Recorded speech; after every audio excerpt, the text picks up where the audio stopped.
সুভাষচন্দ্র দেশবন্ধুর সান্নিধ্য বেশি দিন পাননি। দেশবন্ধু অকালে চলে গেলেন আমাদের ছেড়ে, কিন্তু দেশবন্ধুর হৃদয় বৃত্তি সুভাষচন্দ্রের মধ্যে একেবারে প্রবেশ করলো এবং সুভাষচন্দ্রের হৃদয় দেশবন্ধুর হৃদয়কে আত্মস্থ করে নিল। সুভাষচন্দ্র রাজনীতিতে অংশগ্রহণ করলেন, কলকাতা কর্পোরেশনের মেয়র হলেন, বঙ্গীয় প্রাদেশিক রাজনীতির সঙ্গে যুক্ত হয়ে প্রদেশ কংগ্রেসের সভাপতি হলেন এবং পরবর্তীকালে আপনারা জানেন তিনি সর্বভারতীয় ক্ষেত্রে কংগ্রেসের প্রেসিডেন্ট হলেন। তখন তাকে বলা হতো রাষ্ট্রপতি। সেন্ট্রাল কংগ্রেস কমিটির প্রেসিডেন্ট হলেন। তখন তার মনে অনেক স্বপ্ন ছিল যেগুলো তিনি বাস্তবায়িত করতে আরম্ভ করেছিলেন। প্রথম হচ্ছে তার দেশের যে দুর্দশা সেটাকে দূরীকরণ করার জন্য সায়েন্টিফিক প্ল্যানিং তিনি কমিটি গঠন করলেন, প্ল্যানিং কমিশন। এবং সেখানে বিখ্যাত ইঞ্জিনিয়ার ডক্টর বিশ্বেশ্বর রায়া এবং বিখ্যাত বৈজ্ঞানিক ডক্টর বেতাগ শাহ তাদের পার্টিসিপেশন ছিল। পরে সেই প্ল্যানিং কমিশনের চেয়ারম্যান করা হয়েছিল জওহরলাল নেহরুকে। স্পষ্ট করে বলুন দর্শকদের যে সেই সময় যে ইলেকশনটা হলো সেই ইলেকশনে নেতাজি জিতে যায়। হ্যাঁ, এটাই বলছেন তাই? সেই সময় যে ইলেকশনটা হলো সেখানে নেতাজি বিজয়ী হলেন। পট্টবী সীতারামায়া ছিলেন গান্ধীজি ক্যান্ডিডেট, তাকে হারিয়ে দিলেন। তিনি বিজয়ী হয়ে প্রেসিডেন্ট পদে যখন তিনি অভিষিক্ত হলেন তখন তিনি তার নিজের মতো করে কংগ্রেস এক্সিকিউটিভ কমিটি তৈরি করার জন্য চাইলেন, কিন্তু তার হাত পা বেঁধে দেওয়া হলো। বলা হলো যে তাঁকে গান্ধীজির পরামর্শ নিয়ে তার এক্সিকিউটিভ কমিটি মেম্বার তৈরি করতে হবে। সুভাষচন্দ্র একমাত্র লোক যিনি গান্ধীজির নীতি এবং আদর্শকে সমালোচনা করতেন। গান্ধীজি আধুনিক বিজ্ঞান এবং অগ্রগতিকে ঠিকভাবে গ্রহণ করতে পারেননি। এইখানে এটা কিন্তু অনেক বড় প্রসঙ্গ তুলছেন। হ্যাঁ, এটা তো বড় প্রসঙ্গ। এটাই যাবে নেতাজি, এই প্রসঙ্গটা দেশের নির্মাণের সাথে যুক্ত হচ্ছে। হ্যাঁ, দেশের ভবিষ্যৎ সেইখানেই তো ওনার সঙ্গে বিরোধিতা। ত্রিপুরী কংগ্রেসে মহাত্মা গান্ধী নিজের প্রার্থী দাঁড় করালেন সুভাষচন্দ্রের বিরুদ্ধে। গান্ধীজির মনোনীত পট্টবী সীতারামায়াকে সুভাষচন্দ্র পরাজিত করলেন এবং কংগ্রেস সভাপতি হলেন। এবং সুভাষচন্দ্রকে কংগ্রেস থেকে বিতাড়িত করা হলো, এমনকি সাধারণ সদস্য পদ পর্যন্ত তাকে দেওয়া হলো না। সাধারণ সদস্য পদ পর্যন্ত তাকে দেওয়া হলো না। সাধারণ সদস্য পদ পর্যন্ত তাকে দেওয়া হলো না। সাধারণ সদস্য পদ পর্যন্ত তাকে দেওয়া হলো না। গান্ধীজি সম্পর্কে কোনো কটু কথা বলা যাবে না, কারণ মনে রাখতে হবে গান্ধীজির সঙ্গে সবচেয়ে বিরোধ ছিল সুভাষচন্দ্রের। সে বিরোধ কিন্তু ব্যক্তিগত বিরোধ নয়, সে জিন্না প্রথম জীবনে কিন্তু কংগ্রেসের নেতা ছিলেন এবং তিনি কখনো দেশভাগের কথা স্বপ্ন ভাবেননি। শুরু করলেন আলোচনা যে গান্ধীজি দেখুন দেশের যা পরিস্থিতি তাতে দেশ ভাগ না করে চলবে না। ভারতবর্ষের স্বাধীনতা সংগ্রামে এই দুই নায়ককে মহাত্মা গান্ধী এবং নেতাজি সুভাষচন্দ্র কখনো অস্বীকার করা যাবে না। ভারতবর্ষ কোনোদিন ধর্মান্ধতাকে প্রশ্রয় দেয়নি, কিন্তু আমাদের দুর্ভাগ্য একটি ধর্মান্ধ দল যারা হিন্দু ছাড়া বাকি যারা তাদের শ্রদ্ধা করে না, আপন ভাবে না, সেই দল দেশ শাসন করছে।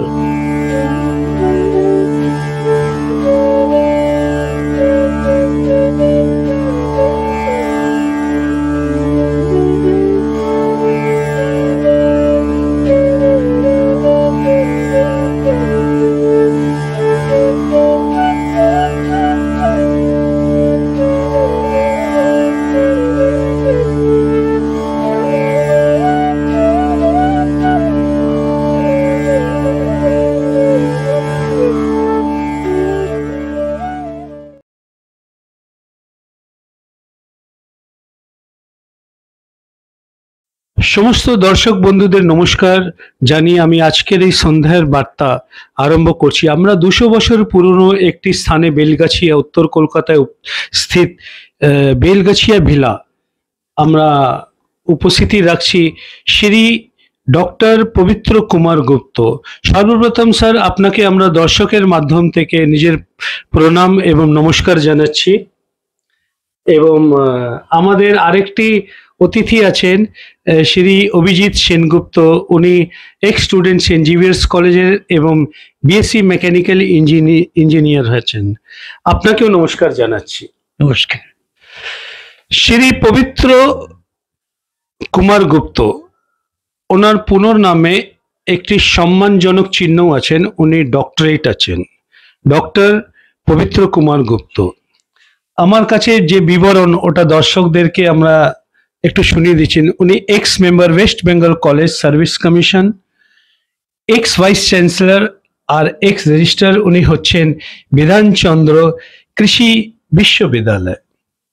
প্রিন্সিপাল ছিলেন তুফানগঞ্জ মহাবিদ্যালয় আর গেস্ট লেকচারার ছিলেন রবীন্দ্রনাথ ভারতী ইউনিভার্সিটি এবং কল্যাণী ইউনিভার্সিটি।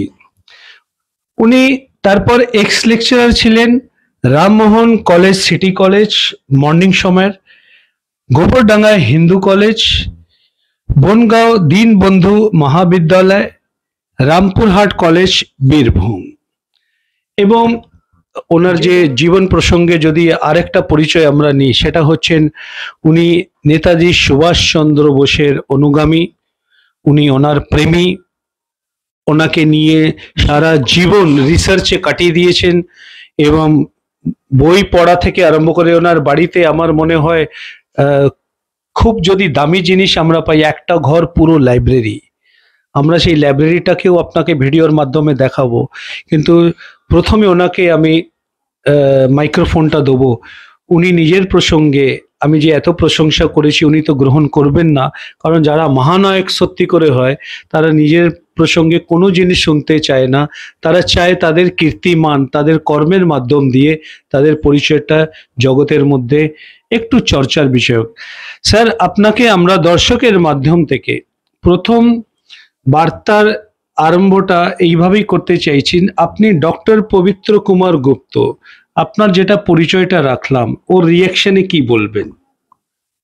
আর এই স্থান যেটা 200 বছর পুরনো, যেটা আমরা জেনেছি, এই প্রসঙ্গে আপনি সংক্ষেপে কি বার্তা দেবেন? এই বেলগাছিয়া ভিলা একটি ঐতিহাসিক স্থান। বাংলা ভাষার অন্যতম স্রষ্টা পণ্ডিত ঈশ্বরচন্দ্র বিদ্যাসাগর, মাইকেল মধুসূদন দত্ত, এরা সব এখানে এসেছেন। এবং এখানে প্রথম নাট্যমঞ্চ তৈরি হয়েছিল। মনীষীদের পাদস্পর্শে এই বেলগাছিয়া ভিলা অত্যন্ত ধন্য পূর্ণ। এবং আরেকটি দিক থেকেও এই ভিলা আমাদের কাছে অত্যন্ত স্মরণীয়। 1945 সালে যুদ্ধের শেষ হলো।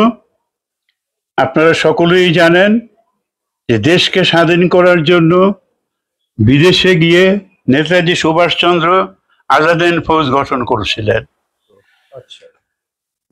এবং আপনারা সকলেই জানেন যে আজাদ হিন্দ ফৌজ ভারতের সীমান্তে এসে ভারতের পূর্ণভূমিতে পতাকা উত্তোলন করেছে, কিন্তু শেষ পর্যন্ত বিশ্বযুদ্ধের পরিস্থিতি পরিবর্তিত হওয়ার ফলে নেতাজি সুভাষচন্দ্রকে ভারত ভূমি ত্যাগ করে চলে যেতে হয়েছিল।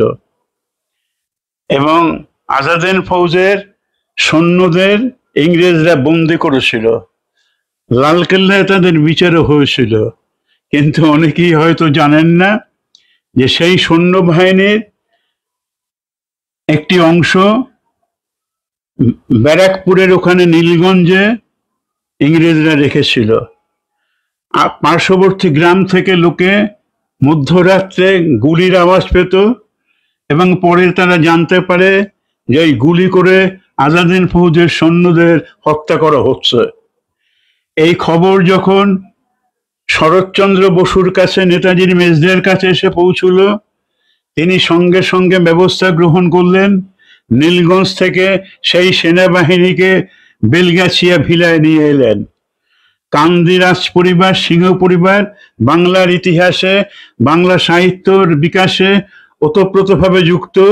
তারা আরেকটি ঐতিহাসিক ঘটনার সাক্ষী হলো এই বেলগাছিয়া ভিলাতে আজাদ ফৌজের সৈনিকদের নিয়ে আসা হলো, এবং শরৎচন্দ্র বসু এদের এখানে নিয়ে এসেছিলেন জানুয়ারি মাসের মাঝামাঝি, এবং তারপরে 26শে জানুয়ারি এখানে তিনি তাদের নিয়ে অনুষ্ঠান করলেন। কাজেই ইতিহাসের, স্বাধীনতা সংগ্রামের ইতিহাসের সবচেয়ে গৌরবোজ্জ্বল যে অধ্যায়, সেই অধ্যায়ের সঙ্গে বেলগাছিয়া ভিলা যুক্ত। সেই জায়গায় এখন আমরা বাস করছি এবং এখন এখানে বসে কথা বলছি, এটাও আমাদের সৌভাগ্য। আমরা একটি সুন্দর ভূমিকার মাধ্যম দিয়ে বেলগাছিয়ার 200 বছরের ইতিহাস প্রসঙ্গে যে তথ্যগুলো ডক্টর পবিত্র কুমার গুপ্ত ওনার মাধ্যম দিয়ে, ওনার বার্তা দিয়ে শুনলাম, আমরা অনেক কৃতজ্ঞতা জানাচ্ছি স্যার। আমি প্রশ্ন আরম্ভ করব। আমাদের আজকের বিষয় নেতাজি সুভাষচন্দ্র বোস।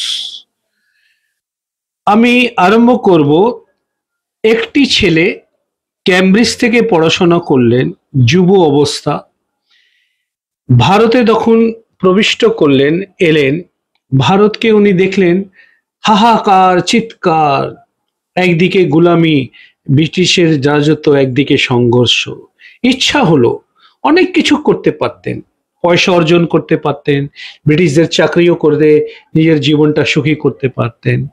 সেই সব দিকে না গিয়ে, যেমন আজকের ছেলে, আমাদের ভবিষ্যৎ কি, একটা ডিগ্রি পেলাম, একটা চাকরি পেলাম, সংসার করলাম, শেষ। সেই যুব ছেলেটা যখন ভারতে আসেন, আমার যতটুকু জানা আছে, প্রথম ওনার ইচ্ছা ছিল মোহনদাস করমচাঁদ গান্ধীর সাথে গিয়ে দেখা করা এবং দেশের সরাসরি যেটা রাজনীতির পথ, যেটা সরাসরি সংগ্রামের রাস্তা, সেখানে নেমে যাওয়া। সেই ইচ্ছাটা নিয়ে যখন উনি গান্ধীজির সাথে দেখা করলেন, এবং তার পরবর্তীকালে কি হলো, এই প্রসঙ্গে যতটা আপনি জানেন দর্শকদের কাছে একটু রাখুন।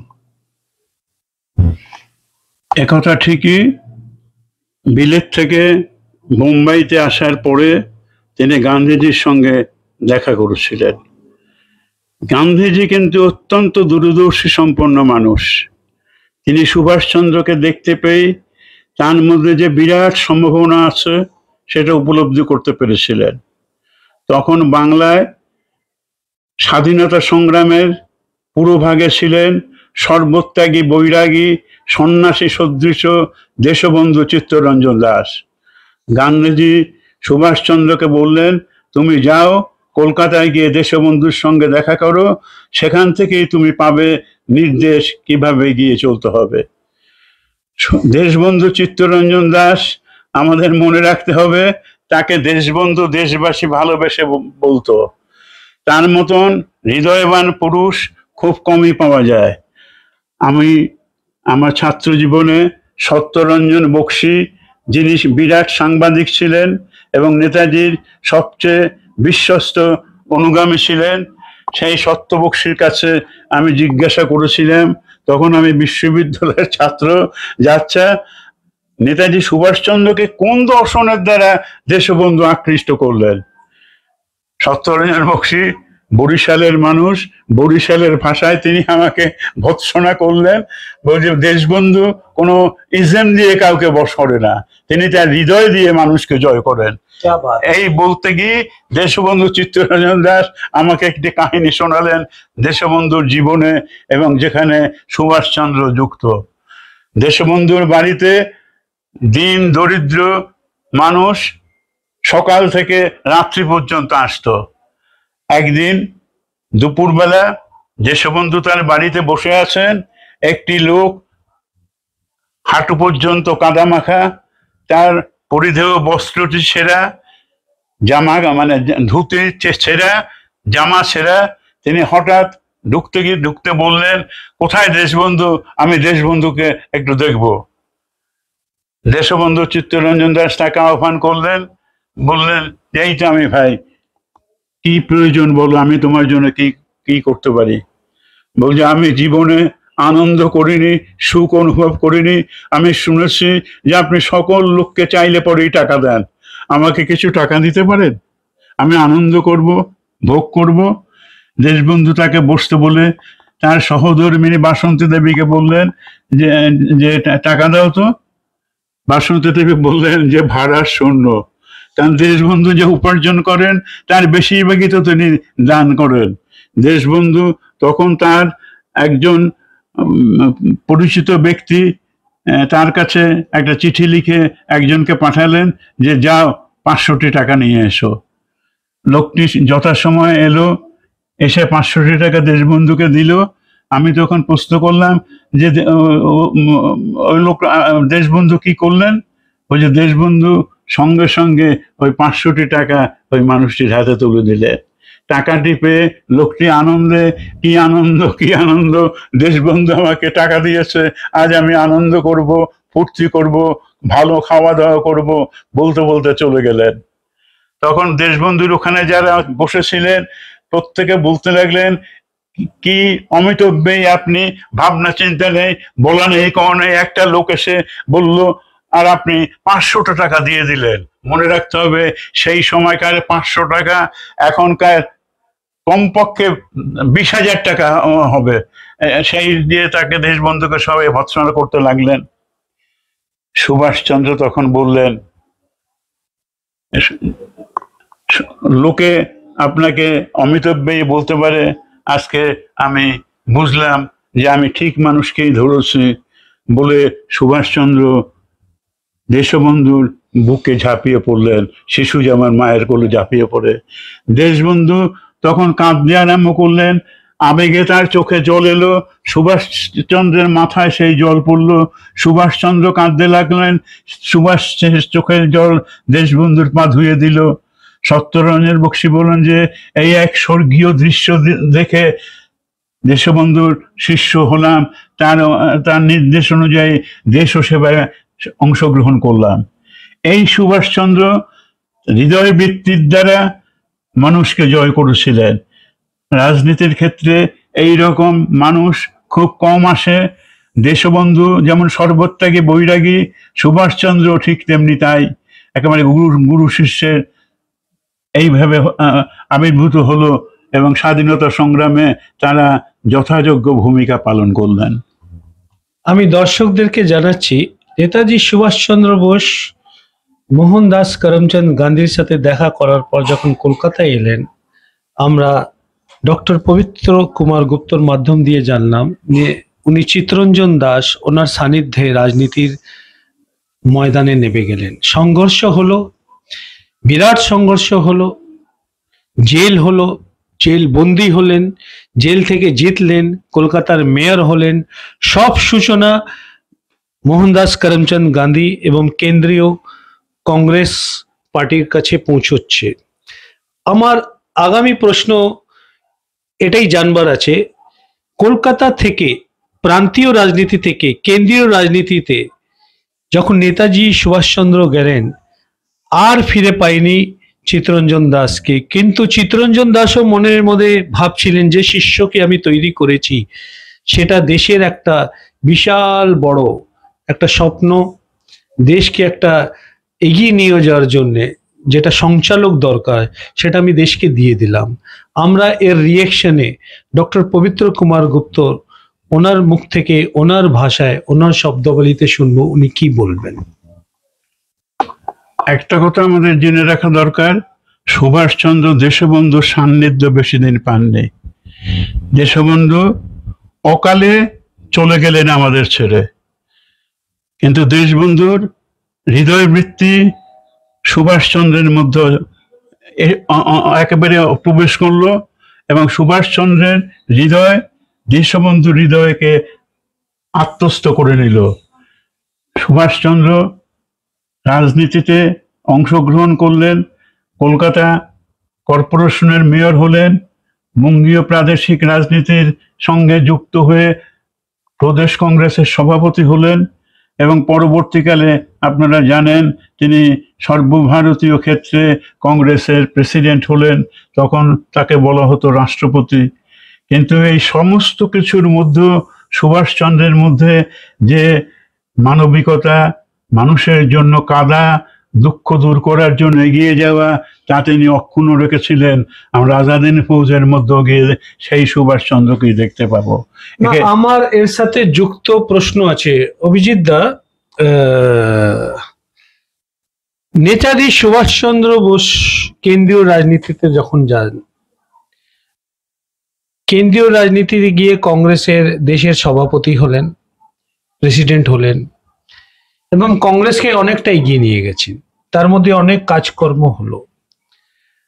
হঠাৎ কি হলো যে নেতাজি সুভাষচন্দ্র কে সরিয়ে দেওয়ার জন্যও একটা প্রচেষ্টা এসে গেছে, এইবার তোমার আর লাগবে না।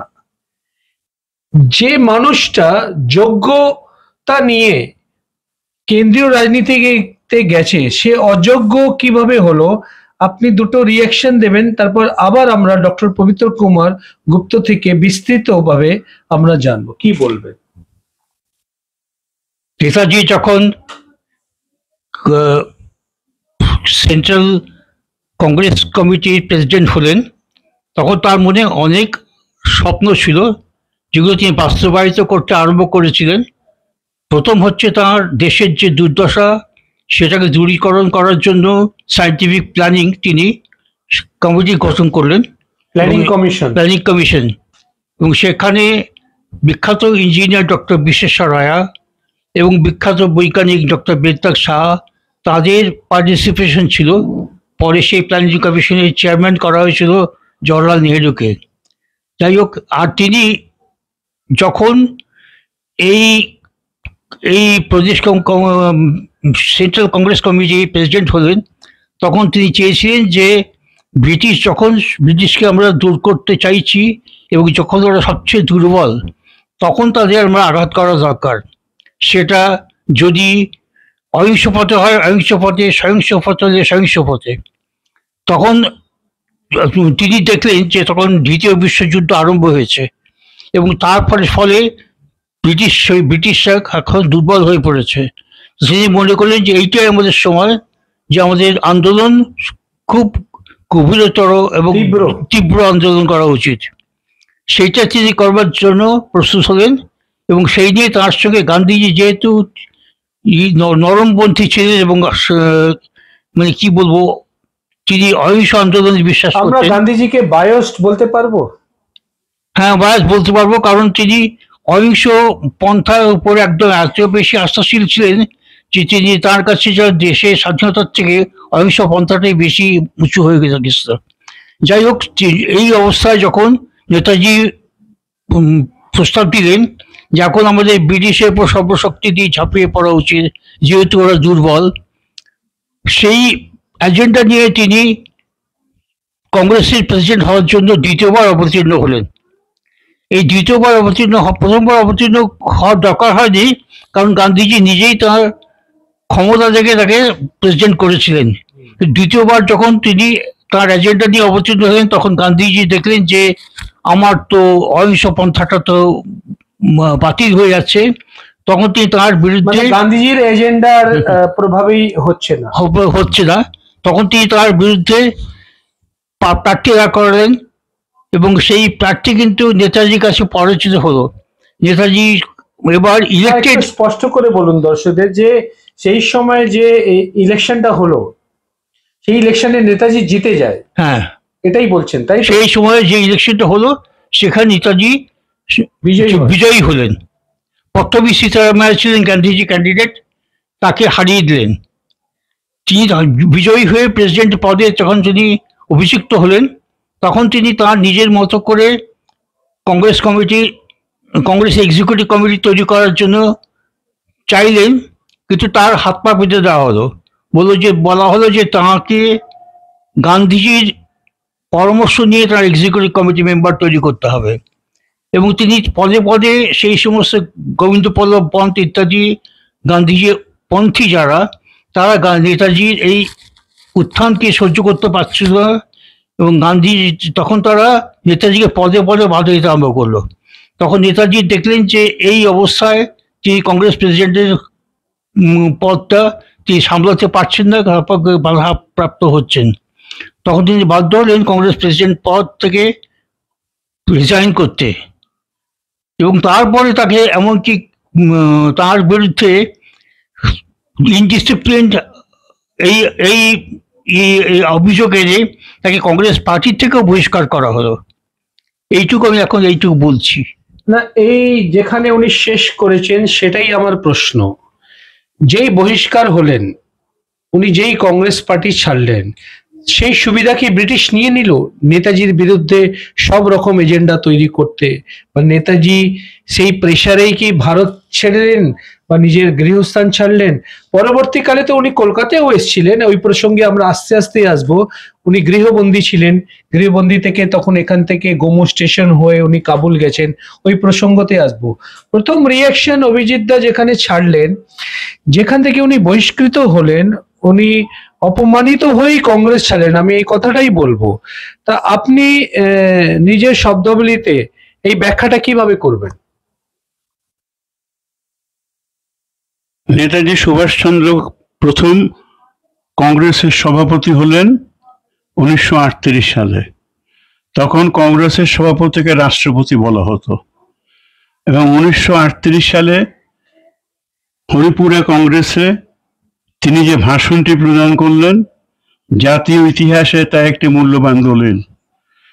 ইংরেজদের ভারতবর্ষ থেকে চলে যেতে হবে এবং তাকে স্বেচ্ছায় সে যাবে না, তাকে আমাদের আন্দোলনের মধ্য দিয়ে, সেই আন্দোলন সশস্ত্র আন্দোলন হবে, তাকে দেশ থেকে বিতাড়িত করতে হবে।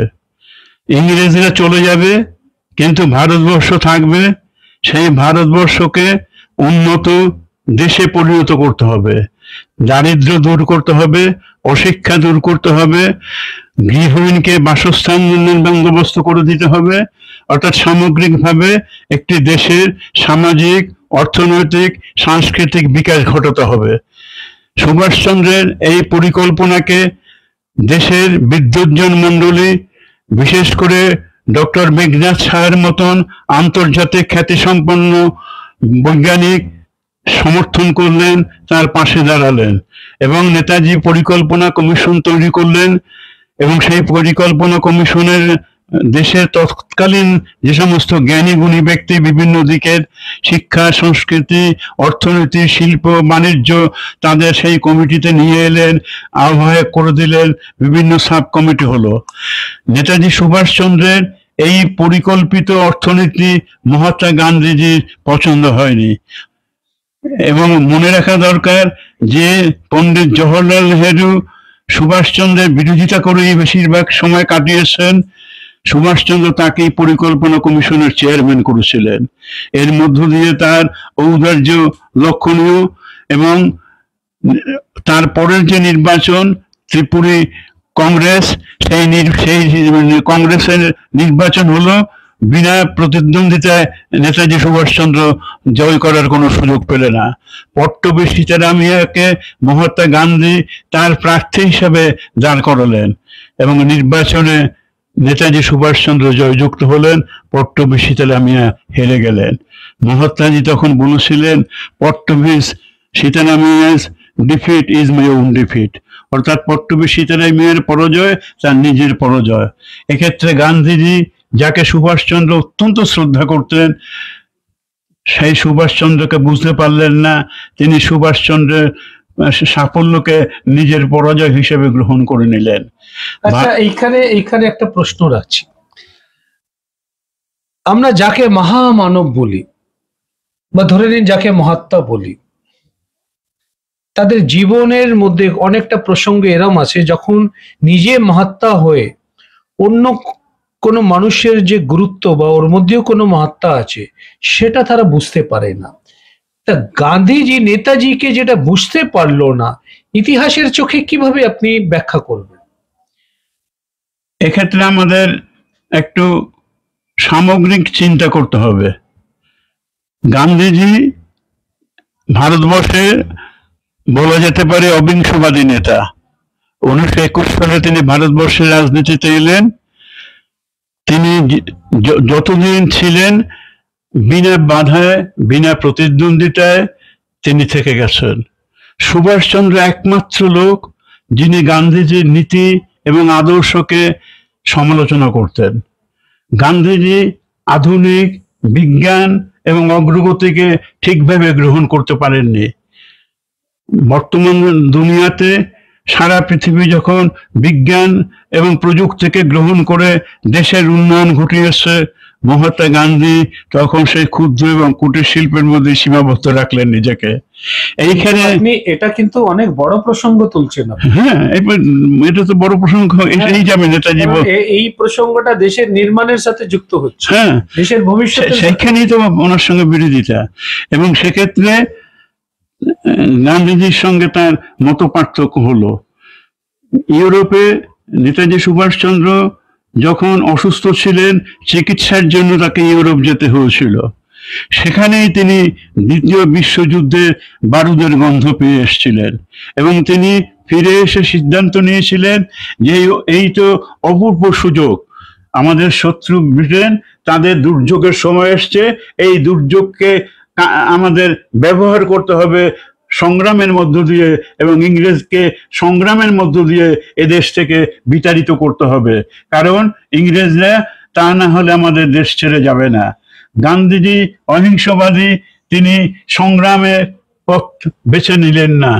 এইখানেই মৌলিক পার্থক্য সুভাষচন্দ্রের সঙ্গে মহাত্মা গান্ধীর, এবং যার জন্য ত্রিপুরী কংগ্রেসে মহাত্মা গান্ধী নিজের প্রার্থী দাঁড় করালেন সুভাষচন্দ্রের বিরুদ্ধে। গান্ধীজির মনোনীত পট্টবিশিতে রাইমিয়াকে সুভাষচন্দ্র পরাজিত করলেন এবং কংগ্রেস সভাপতি হলেন। আপনি আগুনের মতন একটা বিষয় তুলে দিলেন। গান্ধীজির যে চিন্তাধারা এবং সুভাষচন্দ্র বোসের চিন্তাধারার পার্থক্য এবং কোথায় মিলন নেই সেই ব্যাখ্যাটা করলেন। আপনার কথার মাধ্যম দিয়ে, আপনার বার্তার মাধ্যম দিয়ে আমি দুটো শব্দ দিয়ে প্রশ্ন করব। গান্ধীজি সংগ্রামকে সমর্থন করতেন না, তাহলে কি অ্যাডজাস্টেড রাজনীতিকে করতেন? উনি কি অ্যাডজাস্টেবল ছিলেন? গান্ধীজি সম্পর্কে কোনো কটু কথা বলা যাবে না, কারণ মনে রাখতে হবে গান্ধীজির সঙ্গে সবচেয়ে বিরোধ ছিল সুভাষচন্দ্রের। সে বিরোধ কিন্তু ব্যক্তিগত বিরোধ নয়, সে বিরোধ নীতিগত, আদর্শগত, জাতীয় উন্নতির জন্য কর্মসূচির ক্ষেত্রে তাদের বিরোধিতা ছিল। কিন্তু নেতাজি সুভাষচন্দ্র মহাত্মা গান্ধীকে সবচেয়ে বেশি শ্রদ্ধা করতেন। তথাকথিত গান্ধীর যে অনুগামী, তাদের থেকে সুভাষচন্দ্র অনেকখানি এগিয়ে গেছে। মনে রাখতে হবে নেতাজি সুভাষচন্দ্র যখন কংগ্রেস থেকে ছেড়ে চলে এলেন এবং নতুন প্রতিষ্ঠান করলেন, তার একটা মাত্রই লক্ষ্য, যে কোনো ভাবেই হোক ইংরেজদের হাত থেকে ভারতকে মুক্ত করতে হবে। 1940 সালে রামগড়ে তিনি আপোষ বিরোধী সম্মেলন করলেন এবং সমস্ত ক্ষমতা জনগণের হাতে দিতে হবে, all power to the Indian people, এই আদর্শে এগিয়ে চলতে লাগলেন। দ্বিতীয় বিশ্বযুদ্ধের সময় গান্ধীজি এই যুদ্ধের সময় ইংরেজদের বিরুদ্ধে লড়াই করা চলবে না, এই মানসিকতাতে বসেছিলেন। আর সুভাষচন্দ্র এই যুদ্ধই তো একমাত্র উপযুক্ত সময় যাতে আন্দোলন করে ইংরেজদের দেশ থেকে চলে যেতে হবে। এই দুটি মত সম্পূর্ণ বিপরীত ধর্মী দুটি মেরুতে গান্ধীজি এবং সুভাষচন্দ্র। গান্ধীজিকে গভীর শ্রদ্ধা করা সত্ত্বেও নীতি এবং আদর্শের ক্ষেত্রে সুভাষচন্দ্র তার পথ ছেড়ে চলে আসেননি, এবং সকলেই জানেন এই মত পার্থক্য হলো গান্ধীজি এবং সুভাষচন্দ্রকে কংগ্রেস থেকে বিতাড়িত করা হলো, এমনকি সাধারণ সদস্য পদ পর্যন্ত তাকে দেওয়া হলো না। কিন্তু দ্বিতীয় বিশ্বযুদ্ধ বেজে গেলে সুভাষচন্দ্র তার নিজস্ব পদ্ধতিতে, নিজস্ব পথেই তিনি এগিয়ে চললেন। এই সময়কার একটি ঘটনা, নেতাজির অনুগামী প্রয়াত চিকিৎসক ডক্টর চারুচন্দ্র সান্যাল মশাই, জলপাইগুড়ির লোক, তার বক্তৃতায় প্রকাশ পেয়েছে 1939 সালে শেষের দিকে, 40 সালের গোড়ার দিকে জলপাইগুড়িতে বঙ্গীয় প্রাদেশিক কংগ্রেসের সম্মেলন। শরৎচন্দ্র বসু মশাই সভাপতি, সুভাষচন্দ্র তার মেজদের সঙ্গে সেখানে গেছেন। হঠাৎ রায়কত বাড়ি থেকে, রায়কত হচ্ছে জলপাইগুড়ির এককালের রাজা, কুচবিহারের রাজার অধীনে রায়কতরা, জলপাইগুড়ি তাদের অধীনে ছিল। এবং তখনকার দিনে তো প্রত্যেক বাড়িতে রেডিও থাকতো না, খুব কম বাড়িতেই থাকতো। তা সেখানে বক্তৃতা হচ্ছে, আলোচনা হচ্ছে, শরৎচন্দ্র বসুর বক্তৃতা চলাকালীন হঠাৎ রায়কত বাড়ি থেকে একটি চিরকুট এলো ডাক্তার চারুচন্দ্র সান্যালের কাছে। তাতে লেখা ছিল যে এইমাত্র রেডিওতে প্রকাশ জানিয়েছে ইউরোপে যুদ্ধ লেগে গেছে। তখন চারুচন্দ্র সান্যালের কাছে শুনেছি যে তখন তিনি সভাপতির অনুমতি নিলেন যে আমাকে একটু অনুমতি দিন, মাইকের সামনে গিয়ে একটা ঘোষণা করব। সেখানে তিনি গিয়ে বললেন, চারুচন্দ্র সান্যাল, যে আমাদের নেতা সুভাষচন্দ্রের বিরুদ্ধে অভিযোগ, তিনি যুদ্ধের পক্ষে, এইমাত্র রেডিওতে খবর এসছে ইউরোপে যুদ্ধ লেগে গেছে। সুভাষচন্দ্র আমাদের নেতা যথার্থই বলেছেন, এই তো সুযোগ, এই সুযোগকে কাজে লাগাতে হবে। আপনারা যারা এই সম্মেলনে উপস্থিত হয়েছেন সকলেই প্রস্তুত থাকুন, কেমন করে সুভাষচন্দ্রকে এই যুদ্ধে আমরা সাহায্য করতে পারি, তার পাশে দাঁড়াতে পারি। আচ্ছা, নেতাজি সুভাষচন্দ্র বোস যেখানে ভাষা বিজ্ঞানী, যেখানে রাষ্ট্র দেশের নির্মাণের পেছনে নানা রকম প্ল্যান করার ক্ষমতা রাখছে, সেরম ওনার মধ্যে এই দক্ষতা কিভাবে এসছেন যে উনি যাকে বলা হয় যুদ্ধ স্পেশালিস্ট, ওয়ার স্পেশালিস্ট, এই যে ওয়ার স্পেশালিস্ট যে আমরা রেজাল্ট পেলাম, উনি একটা সেনাবাহিনী দেশকে দিয়ে গেলেন, আজাদ হিন্দ ফৌজ। এটা এটা বিশ্বের কোনো ইতিহাসে এরকম প্রসঙ্গ পাওয়া যায় না। একটা নায়ক কারোর বিরুদ্ধে লড়াই করতে করতে একটা সেনা তৈরি করে চলে গেলেন, এবং ওখানে যে স্লোগানটা ছিল জয় হিন্দ, সেটা আমার মনে হয় এখনো ইন্ডিয়ান আর্মিতে জয় হিন্দ স্লোগানটা এখনো জীবিত আছেন, তাই না? অভিজিৎ দা, আপনার ছোট রিয়াকশন নিয়ে আমি বিবরণ এনার থেকে নেব।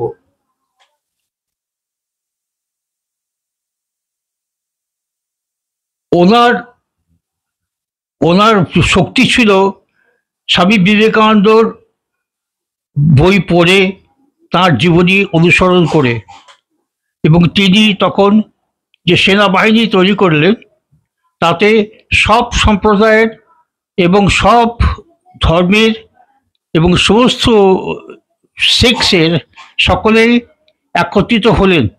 সেখানে কোনো রকম বিভাজন করা হয়নি যে হিন্দু মুসলমান হাতে খাবে না, মুসলমান হিন্দু হাতে খাবে না, বা হিসেবে কিছু ছিল না।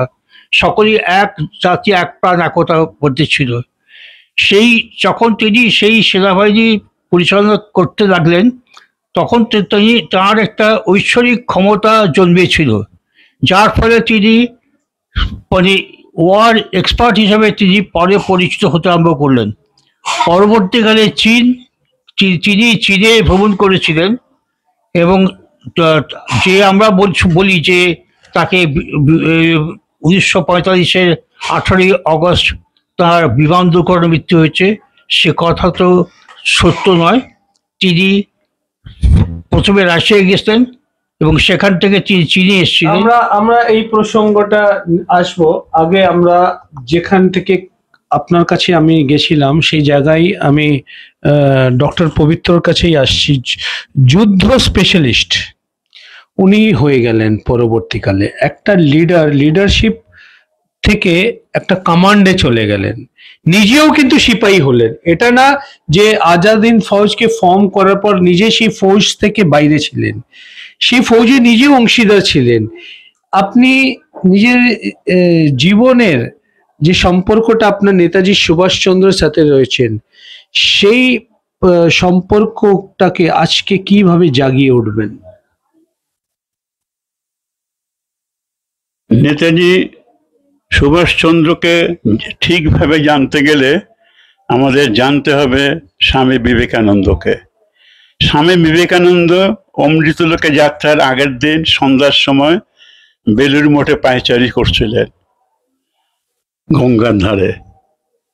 তখন তিনি অস্ফুট স্বরে বলছিলেন, had there been another Vivekananda, he could have what this Vivekananda has done, but how many Vivekananda a nation can produce at a time. অর্থাৎ আর একজন বিবেকানন্দ যদি থাকতেন, তিনি বুঝতে পারতেন এই বিবেকানন্দ কি করে গেলেন। কিন্তু একই সঙ্গে কজন বিবেকানন্দ দেশ পেতে পারে? স্বামী বিবেকানন্দর একেবারে প্রবেশ করে গিয়েছিলেন নেতাজি সুভাষচন্দ্রের মধ্য দিয়ে। যে প্রসঙ্গে একটু আগে আলোচনা হচ্ছিল, যে ত্রিপুরী কংগ্রেস এর পর যখন জলপাইগুড়ি অধিবেশন চলছে, সেই সময় ইউরোপের যুদ্ধ লেগে গেছে, এই বার্তা এসে গেল। সেই সময় দেশের অভ্যন্তরে নেতাজির পরিকল্পনা কমিশনের কাজকর্ম চলছে এবং যুদ্ধ এসে গেছে, কাজে লাগাতে হবে। এবং এই কাজে লাগাতে হবে বিদেশিদের সাহায্য নিয়ে। যারা ইংরেজের শত্রু তারা আমাদের মিত্র। কাজেই তিনি ইউরোপে যখন গেলেন, সেখানে তিনি জার্মানির সাহায্য নিলেন। এইভাবেই ওয়ার স্পেশালিস্ট হলেন। হ্যাঁ, এবং সেখানে জার্মানিতেই প্রথম আজাদিন ফৌজ গঠন করলেন। কিন্তু যুদ্ধের পরিস্থিতি পাল্টে গেল। বলা যেতে পারে ইউরোপ থেকে এশিয়াতে চলে গেল যুদ্ধ। কাজে তার তখন ঠিক করতে হলো যে ইউরোপে থেকে আর হবে না। আইনে কিন্তু জার্মানিতে চাকরি তিনি তৈরি করেছিলেন, গনপুলেনে ছিল তার সঙ্গে। এবং এর স্লোগানও কিন্তু জার্মানিতে ছিল হ্যাঁ, প্রথম। জয় হিন্দ স্লোগান প্রথম জার্মানিতেই হলো। যুদ্ধের পরিস্থিতি পাল্টে গেল, দক্ষিণ পূর্ব এশিয়ায় থিয়েটারটা চলে গেল। জাপান একটি শক্তিশালী রাষ্ট্র হিসেবে ক্রমশ উদ্ভব হতে লাগলো। এই সুযোগটাকে কাজে লাগানোর জন্য জীবনের ঝুঁকি নিয়ে তিনি সমুদ্র পথে চলে গেলেন জাপানে, এবং সেখানে গিয়ে তিনি একেবারে প্রস্তুত নির্মিত একটি সামরিক বাহিনীকে পেলেন। আমরা ভুলে যেন না যাই যে নেতাজি সুভাষচন্দ্রের আজাদিন ফৌজের অন্তরালে আরেকজন সর্বত্যাগী বৈরাগী বাঙালির কথা মনে রাখতে হবে। তিনি হলেন রাসবিহারী বসু। প্রথম বিশ্বযুদ্ধের সময় রবীন্দ্রনাথের আত্মীয় হিসেবে পিএনটি নাম নিয়ে তিনি চলে গিয়েছিলেন জাপানে, এবং সেখানে তিল তিল করে তিনি আজাদিন বাহিনীর ভিত্তি রচনা করছিলেন। এবং ইংরেজদের হাতে বন্দি যখন জাপানের হাতে চলে গেল, তখন তাদের নিয়ে রাসবিহারী নতুন করে স্বপ্ন দেখতে লাগলেন এবং আজাদিন বাহিনীর ভিত্তিভূমি তৈরি করতে লাগলেন। এবং তিনি যখন শুনলেন যে রাসবিহারী বসু যখন শুনলেন যে সুভাষচন্দ্র জার্মানিতে গেছে, সেখানে আছে, তিনি তাকে আহ্বান করলেন এবং রাসবিহারীর আহ্বানে সাড়া দিয়ে নিজের জীবনকে ঝুঁকি নিয়ে সাবমেরিনি করে তিনি চলে গেলেন জাপানে। যেদিন রাসবিহারী বসু সুভাষচন্দ্রকে দক্ষিণ পূর্ব এশিয়ার ভারতবাসীর সঙ্গে পরিচয় করিয়ে দিচ্ছেন, তিনি অসাধারণ বলেছিলেন অল্প কথায় যে হিয়ার ইজ সুভাষচন্দ্র বোস। আপনারা দক্ষিণ পূর্ব এশিয়ার ভারতবাসীরা আমাকে প্রশ্ন করতে পারেন যে এতদিন ধরে আমি আপনাদের জন্য কি করলাম, দেশের স্বাধীনতার জন্য কি কাজ করলাম। Here is Subhash Chandra Bose. He symbolizes all that is the best, most dynamic and heroic in the heart of an Indian youth. তা সবই পাবেন আপনারা রাসবিহারীর মধ্যে। মানুষের গতিশীলতা, আধুনিকতা, দেশের জন্য উৎসর্গ করা, সমস্ত কিছু নিয়ে তৈরি সুভাষচন্দ্র। আমি আজ আজাদিন বাহিনীর সমস্ত পদ থেকে ত্যাগ করলাম, আজ থেকে সমস্ত পদে সুভাষচন্দ্র অভিষিক্ত। রাসবিহারীর কথা সম্পূর্ণরূপে ফলে গেছে, ইতিহাস তার সাক্ষ্য দেয়। অভিজিৎ, আপনার কাছে একটা প্রশ্ন করবো আমরা। 1942 সালের পর 42 থেকে 47 পর্যন্ত স্বাধীনতা সংগ্রামের কোনো অ্যাক্টিভিটির উল্লেখ বিশেষ পাওয়া যায় না। আপনি একটা ইতিহাস থেকে প্রশ্ন করছি, সেই জবাবটা নিজের ভাষার মাধ্যমে দিন। দেশ যখন স্বাধীন হলো, ব্রিটিশরা এখান থেকে চলে যায় সেনাবাহিনী নিয়ে। পরবর্তীকালে আমরা যেটা জানি যে ব্রিটিশ যে অফিসার এখান থেকে সেনাবাহিনী নিয়ে গেছিলেন, উনি একবার আবার স্বাধীনতা পর ফিরে এসেছিলেন ইন্ডিয়াতে। ওই প্রসঙ্গটা কি, ওনাকে যখন প্রশ্ন করা হলো যে আপনি দেশটাকে যেটা স্বাধীন করে গেলেন অথবা ছেড়ে দিলেন, এর বেশি ভাগ করে মানে আপনারা মানে গান্ধীজির থেকে প্রভাবিত হয়ে দেশটাকে স্বাধীন করেছিলেন, না নেতাজির থেকে প্রভাবিত হয়ে? এই প্রসঙ্গটা কিভাবে, যতটা জানেন আপনি বলবেন। স্যার এটলি ছিলেন আমার মনে হয়, না কি নাম আমার মনে পড়ছে না। অ্যাটলি ইংল্যান্ডের প্রধানমন্ত্রী ছিলেন। ইংল্যান্ডের প্রধানমন্ত্রী ছিলেন স্যার ক্লিমেন্ট অ্যাটলি। হ্যাঁ। তিনি আমাদের 1947 স্বাধীনতা দিয়ে যান। তারপরে তিনি যখন রিটায়ার করে যান তখন একটু একটু আস্তে বলুন দর্শকদেরকে, যে উনি এখান থেকে সেনাবাহিনী নিয়ে গেছে স্বাধীনতা পর, তাই তো? হ্যাঁ। একটু বিস্তৃতভাবে আস্তে করে বলুন। হ্যাঁ, হ্যাঁ, এখান থেকে তখন সেনাবাহিনী চলে গেল, কিন্তু তাদের কর্তৃত্ব রইল। আমাদের দেশটাকে তো বিভক্ত করা হলো, পাকিস্তান এবং ইন্ডিয়া দুটো ভাগ হলো, এবং সেই সেনাবাহিনীর নেতৃত্ব একদিকে দিচ্ছেন অকিল লেক, একদিকে দিচ্ছেন মাউন্ট ব্যাটেন। এবং সেই মাউন্ট ব্যাটেনকে তখন আমাদের যেখানে যে দেশ ভাগজনিত যে দাঙ্গা হলো, তখন তাকে সামলাতে পারছিলেন না জওয়াহরলাল নেহরু, তখনকার প্রধানমন্ত্রী। তিনি তখন আহ্বান করলেন মাউন্ট ব্যাটেনকে, তুমি এসে বাঁচাও, তুমি ক্ষমতার ভার গ্রহণ করো। তখন মাউন্ট ব্যাটেন এসে রইলেন আমাদের এখানে, এবং তিনি অ্যাডমিনিস্ট্রেশনের ভার নিলেন। তারপরে তো অনেক কিছু হলো। 47 সালে কাশ্মীর যুদ্ধ হলো। হ্যাঁ, অ্যাটলি যখন ফিরে এলেন, অ্যাটলি তখন একবার গেস্ট হয়ে এসেছিল আমাদের গভর্নর এইচ.সি. মুখার্জির কাছে, বাংলার গভর্নর। এবং সকালে গেস্ট হয়ে তিনজন এসেছিলেন। এস.সি. মুখার্জি না এস.সি. চক্রবর্তী? এইচ.সি. চক্রবর্তী। এইচ.সি. চক্রবর্তী।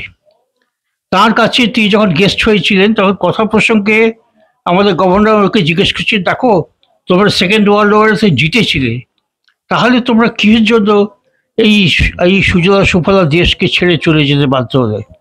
কি কারণে? এই জন্য কি গান্ধীজির আন্দোলন দায়ী ছিল? তোরা বলছিস গান্ধীজির প্রভাব বেশি ছিল। গান্ধীজির প্রভাব বেশি ছিল। ইংরেজিতে ওয়ার্ড বলেছিলেন, হ্যাঁ, সেই ওয়ার্ডটা কি ছিল? গান্ধীজির প্রভাব বেশি ছিল কিনা উনি বলেছেন যে গান্ধীজির প্রভাব ছিল মিনিমাল, MINIMAL ড্যাশ দিয়ে তিনি বলেছিলেন। তাহলে কেন তাহলে আপনারা চলে গেলেন? ওই যে সুভাষের নেতৃত্বে আইএনএ যখন ট্রায়াল হচ্ছিল, তখন সেই ট্রায়ালের সময় সমস্ত দেশবাসী উদ্বুদ্ধ হয়ে পড়লো। তারা বুঝতে পারলো যে আইএনএটা একটা কোনো নয়, তারা ফ্রিডম ফাইটার। এবং তখন আমাদের ব্রিটিশ আর্মিতে যে সমস্ত ইন্ডিয়ান ছিলেন, নেভিতে, এয়ারফোর্সে, তারা সকলে ইন্ডিয়ান ফ্ল্যাগ তুলে তারা বিদ্রোহ করলেন, বলে ব্রিটিশ শাসন আমরা আর মানব না। সেই জন্য তারা দেশ ছাড়তে বাধ্য হন। কারণ দেশ ছাড়তে হলে, দেশকে শাসন করতে হলে দেশের লোককে দিয়ে শাসন করতে হবে। দেশের লোকই যদি তাদের আন্ডারে না থাকে, না কাজ করতে চায়, বিদ্রোহ করে, তাহলে কী দিয়ে তারা দেশ শাসন করবেন? এই জন্য তারা শেষ পর্যন্ত দেশ ছেড়ে যেতে বাধ্য হলো।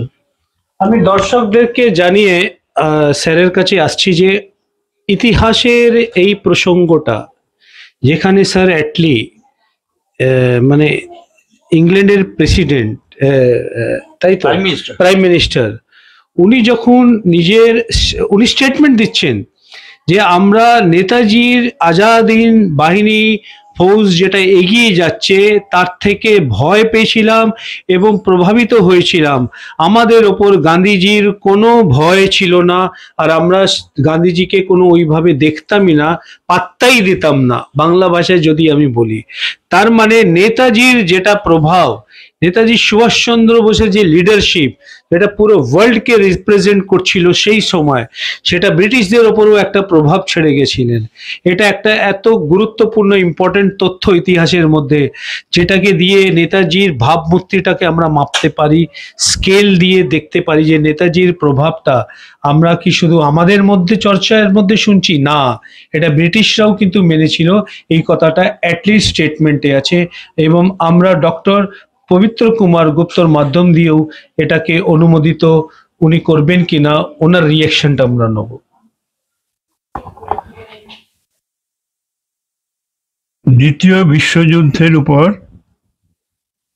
মাইকেল এডওয়ার্ডস এবং লিওনার্ড মুসলে, দুই ব্রিটিশ ঐতিহাসিক, তারা গ্রন্থ রচনা করেছেন। মাইকেল এডওয়ার্ডস বলছেন যে দ্বিতীয় যুদ্ধের মধ্যে শেষের দিকে হ্যামলেটে, শেক্সপিয়ারের নাটক হ্যামলেটে যেমন ঘোস্টের চরিত্র আছে, ইংল্যান্ডের রাষ্ট্রপ্রধানরা, প্রধানমন্ত্রী, তারা সেই রকম আজাদিন ফৌজের সৈনিকদের ঘোস্ট দেখতে পেত। অর্থাৎ ব্রিটিশ রাষ্ট্রনীতিবিদরা তারা নেতাজি সুভাষচন্দ্রের আজাদিন ফৌজ, তার পদধ্বনি শুনতে পেত। এর মধ্য দিয়ে মাইকেল এডওয়ার্ডস বলতে চেয়েছেন যে ভারতবর্ষ স্বাধীন হয়েছে নেতাজি সুভাষচন্দ্রের আজাদিন ফৌজের কীর্তির মধ্য দিয়ে। মোসলেও ঠিক একই কথা বলে গেছেন। কাজেই আমাদের কোনোভাবেই মেনে নেওয়া যাবে না যে কেবলমাত্র মহাত্মা গান্ধীজির আন্দোলনের ফলে দেশ থেকে ইংরেজরা চলে গেছে। এই কথা অস্বীকার করা যাবে না যে ভারতবর্ষের স্বাধীনতা সংগ্রামে মহাত্মা গান্ধী গুরুত্বপূর্ণ ভূমিকা পালন করেছেন। জাতীয় জাগরণের মধ্য দিয়ে তিনি স্বাধীনতা সংগ্রামকে অনেক দূরে এগিয়ে নিয়ে গেছেন। তার অসমাপ্ত কাজ, যেটা করা সম্ভব ছিল না অহিংস আন্দোলনের মধ্য দিয়ে, সেই কাজটাকে সম্পূর্ণ করেছেন তারই সন্তান নেতাজি সুভাষচন্দ্র। দেশ স্বাধীন হওয়ার কিছু পরে কি কি ঘটনা ঘটেছিল এবং স্বাধীনতার আগে এ সম্পর্কে একদা রবীন্দ্রনাথের একান্ত সচিব এবং অন্তর্বর্তীকালীন ভারত সরকারের অর্থমন্ত্রী অনিল চন্দ্র সুন্দরভাবে লিখে গেছেন তার প্রবন্ধে, এবং সেই প্রবন্ধটি নেতাজি সুভাষচন্দ্রের অনুগামিনী লীলা রায়ের প্রবর্তিত সম্পাদিত জয়শ্রী পত্রিকার সুবর্ণ জয়ন্তীতে সেটা লিখে গেছেন। আমরা দর্শকদেরকে জয়শ্রী পত্রিকা দেখাচ্ছি, একটু ক্লোজে আমরা দেখাচ্ছি। জয়শ্রী পত্রিকা নেতাজির হাত দিয়ে তৈরি এবং আরম্ভ হয়েছে না? কি এর ইতিহাসটা? নেতাজি সুভাষচন্দ্রের অনুগামিনী লীলা রায়, লীলাবতী নাগ তখন ছিল, রায় পরে হয়েছে অনিল রায়ের সঙ্গে বিবাহের পর। রবীন্দ্রনাথের আশীর্বাদ নিয়ে, এবং এই জয়শ্রী নামটিও রবীন্দ্রনাথ দিয়েছিলেন, মানে বিশ্বকবির স্নেহ এবং আশীর্বাদ নিয়ে লীলা রায় এই জয়শ্রী পত্রিকাটি প্রকাশ করেছিলেন। এবং আমাদের আনন্দের কথা, সেই পত্রিকাটি এখনো চলছে। সেই পত্রিকাতে অনিল চন্দ্র সাক্ষাৎকারটি লিখেছিলেন। গান্ধীজি মন খুব খারাপ, সবরমতী আশ্রমে তিনি বসে আছেন। তার আগে গান্ধীজি একটা ঐতিহাসিক দায়িত্ব পালন করেছেন। আপনারা বেদনার সঙ্গে আমাদের এটা বলতে হয় যে বাংলারই একটি জেলা নোয়াখালী, সেই নোয়াখালীতে 1946 সালে নরমের যজ্ঞ হয়েছিল। সেখানে হিন্দু হলেই হত্যা করা হতো। সেই নরমের যজ্ঞ যখন হচ্ছিল, মহাত্মা গান্ধী একা সেখানে গেলেন পদব্রজে, এবং সেখানে গিয়ে তিনি সকাল থেকে সন্ধ্যা পর্যন্ত গ্রামের পাশ দিয়ে যেতেন। এবং গান্ধীজির সেই পরিক্রমার ফলে যারা এতদিন হিন্দুদের নিধন করছিল, তারা সব অস্ত্র গান্ধীজির সামনে এসে ত্যাগ করলেন। গান্ধীজির এই ভূমিকা বিশ্বের সর্বশ্রেষ্ঠ তৎকালীন বৈজ্ঞানিক তার দৃষ্টি আকর্ষণ করেছিল। গান্ধীজির মৃত্যুর পর তিনি লিখেছিলেন যে শতাব্দী পরে যখন বিশ্বের মানুষ মহাত্মা গান্ধীর জীবন কাহিনী পড়বে, তারা বিস্মিত হয়ে যাবে। তারা বলবে যে এমন মানুষ কি সম্ভব পৃথিবীতে জন্মানোর, যিনি এইভাবে একটা দুর্ধর্ষ ক্ষতবিক্ষত রাস্তার মধ্য দিয়ে হেঁটে যেতে পারেন এবং শান্তি ফিরিয়ে আনতে পারেন। গান্ধীজি কিন্তু এটি করেছিলেন। তারপরে দেশভাগের প্রস্তাব নিয়ে এলেন মহাত্মা গান্ধী এবং বল্লভভাই প্যাটেল। এই প্যাটেলকে এই যে কথাটা আপনি বললেন, দেশ ভাগের মানে দেশটা ভাগ মানে বিভাজিত, হ্যাঁ, এই বিভাজনের প্রস্তাব ওরাই এনেছিল, এটা কি সত্যি কথা? হ্যাঁ, মানে পাকিস্তানের প্রস্তাব কবি ইকবাল এনেছিলেন। জিন্না প্রথম জীবনে কিন্তু কংগ্রেসের নেতা ছিলেন এবং তিনি কখনো দেশভাগের কথা স্বপ্ন ভাবেননি। জি না। হ্যাঁ, কিন্তু তৎকালীন আমাদের কংগ্রেস নেতাদের আচরণ এবং দৃষ্টিভঙ্গি তাকে সেখান থেকে সরিয়ে নিয়ে আসে। তার পশ্চাতে ব্রিটিশ সাম্রাজ্যবাদীদেরও কিছু ভূমিকা থাকতে পারে, কিন্তু সঙ্গে সঙ্গে মনে রাখতে হবে উত্তর পশ্চিম সীমান্ত প্রদেশ, সেখানে থাকতেন বাদশাহ খান, আব্দুল গফুর খান। আব্দুল গফুর খান কিন্তু যুক্ত ভারতবর্ষের জন্য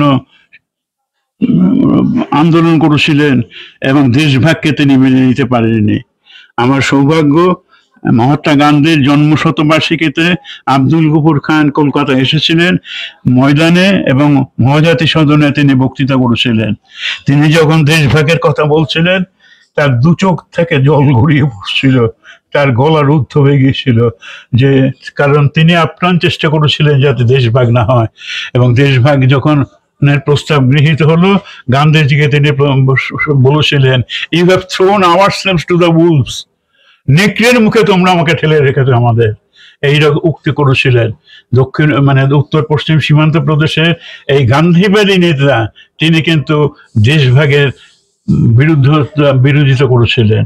গান্ধীজি সেই সময় অসহায়, এবং এই প্রসঙ্গে রবীন্দ্রনাথের একান্ত সচিব এবং পরবর্তীকালে আমাদের অন্তর্বর্তীকালীন সরকারের একজন মন্ত্রী অনিল চন্দ্র, তিনি যা বলেছেন সেটা আপনাদের শোনানো দরকার। জয়শ্রী পত্রিকায় তিনি সুবর্ণ জয়ন্তী সংখ্যায় এই কাহিনী লিখেছিলেন যে গান্ধীজি সবরমতী আশ্রমে রয়েছেন, অনিল চন্দ্র সেখানে গেছেন, অনেকদিন তিনি সেখানে রয়েছেন। হঠাৎ একদিন সকালবেলায় একটা ফোন এলো, সর্দার প্যাটেল রেলওয়ে স্টেশন থেকে ফোন করেছেন যে বাপুজি আমরা আসছি। বাপুজি সঙ্গে সঙ্গে, তার তো সাধারণ চেতনা অনেক বেশি, তিনি বলছে আমরা আর কোন হয়? তখন গান্ধীজি বলছে সর্দার হয়, জওহর হয়। ওখান থেকে হ্যাঁ হ্যাঁ আমরা আসছি। গান্ধীজি তখন অনিল চন্দ্র উঠে যাচ্ছিলেন যে ওরা আসছেন, আলোচনা করবেন, তার মধ্যে আমি থাকবো কেন? গান্ধীজি সজোরে তার হাতটা ধরে যে বৈঠিয়ে মার যাও। অনিল চন্দ্র লিখছেন যে ওই রুগ্ন শীর্ণকায় মানুষটার কবজিতে যে এত জোর, এ আমি কোনোদিন কল্পনা করতে পারিনি। মনে হলো যেন আমার হাতটা ভেঙে যাচ্ছে। ওদের সেখানে বসে রইলাম, ওরা দুজনে এসে হাজির হলো। নেহেরু শুরু করলেন আলোচনা যে গান্ধীজি দেখুন দেশের যা পরিস্থিতি, তাতে দেশ ভাগ না করে চলবে না। সর্দার প্যাটেলও তাই বললেন। তখন গান্ধীজি বললেন, দু চোখ দিয়ে তার জলের ধারা, যে তোমরা দেশ ভাগের কথা বলছো, আমার লেরকায় যদি আমার পাশে থাকতো তোমাদের স্পর্ধা হতো দেশভাগ শব্দটা উচ্চারণ করার। নেহেরু জিজ্ঞেস করছেন, যেন কিছুই বোঝেন না, যে বাপুজি আপকো কোন লেরকা কো বাত করতা হয়?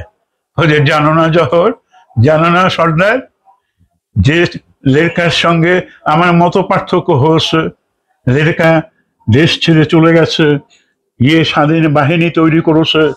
ভারতবর্ষের পূর্ণভূমিতে লেরকা যখন পতাকা উত্তোলন করবে, তখন আমাকে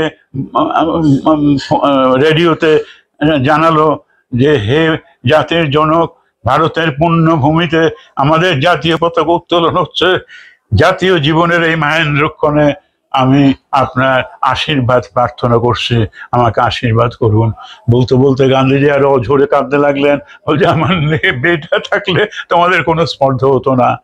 গান্ধীজি এবং সুভাষের মত পার্থক্য রাজনীতিতে থাকলেও মানুষ হিসাবে গান্ধীজিকে গভীর শ্রদ্ধা করতেন সুভাষচন্দ্র, এবং সুভাষচন্দ্রকেও গভীর স্নেহ করতেন মহাত্মা গান্ধী। তাই দেখা গেছে যে আইএনএর যুদ্ধের সময়ও যখন সুভাষচন্দ্রের কাছে খবর গেল যে কস্তুরবা গান্ধী অসুস্থ, সঙ্গে সঙ্গে মায়ের আরোগ্য কামনা করে সুভাষচন্দ্র বক্তৃতা করলেন, গান্ধীজিকে জানালেন তার সমবেদনার কথা। তা ভারতবর্ষের স্বাধীনতা সংগ্রামে এই দুই নায়ককে মহাত্মা গান্ধী এবং নেতাজি সুভাষচন্দ্র কখনো অস্বীকার করা যাবে না, এবং এদের দুজনের সম্মিলিত প্রয়াসে দেশ স্বাধীন হয়েছে। তাই জাতির জনককে এবং নেতাজি সুভাষচন্দ্র, যিনি আমাদের আজাদ হিন্দ ফৌজ গঠন করে দেশকে ভারতবর্ষের মধ্যে এসে তিনি স্বাধীনতার পতাকা উত্তোলন করছেন, এই দুজনকে বাদ দিয়ে স্বাধীনতা সংগ্রামের ইতিহাস সম্পূর্ণ আলাদা।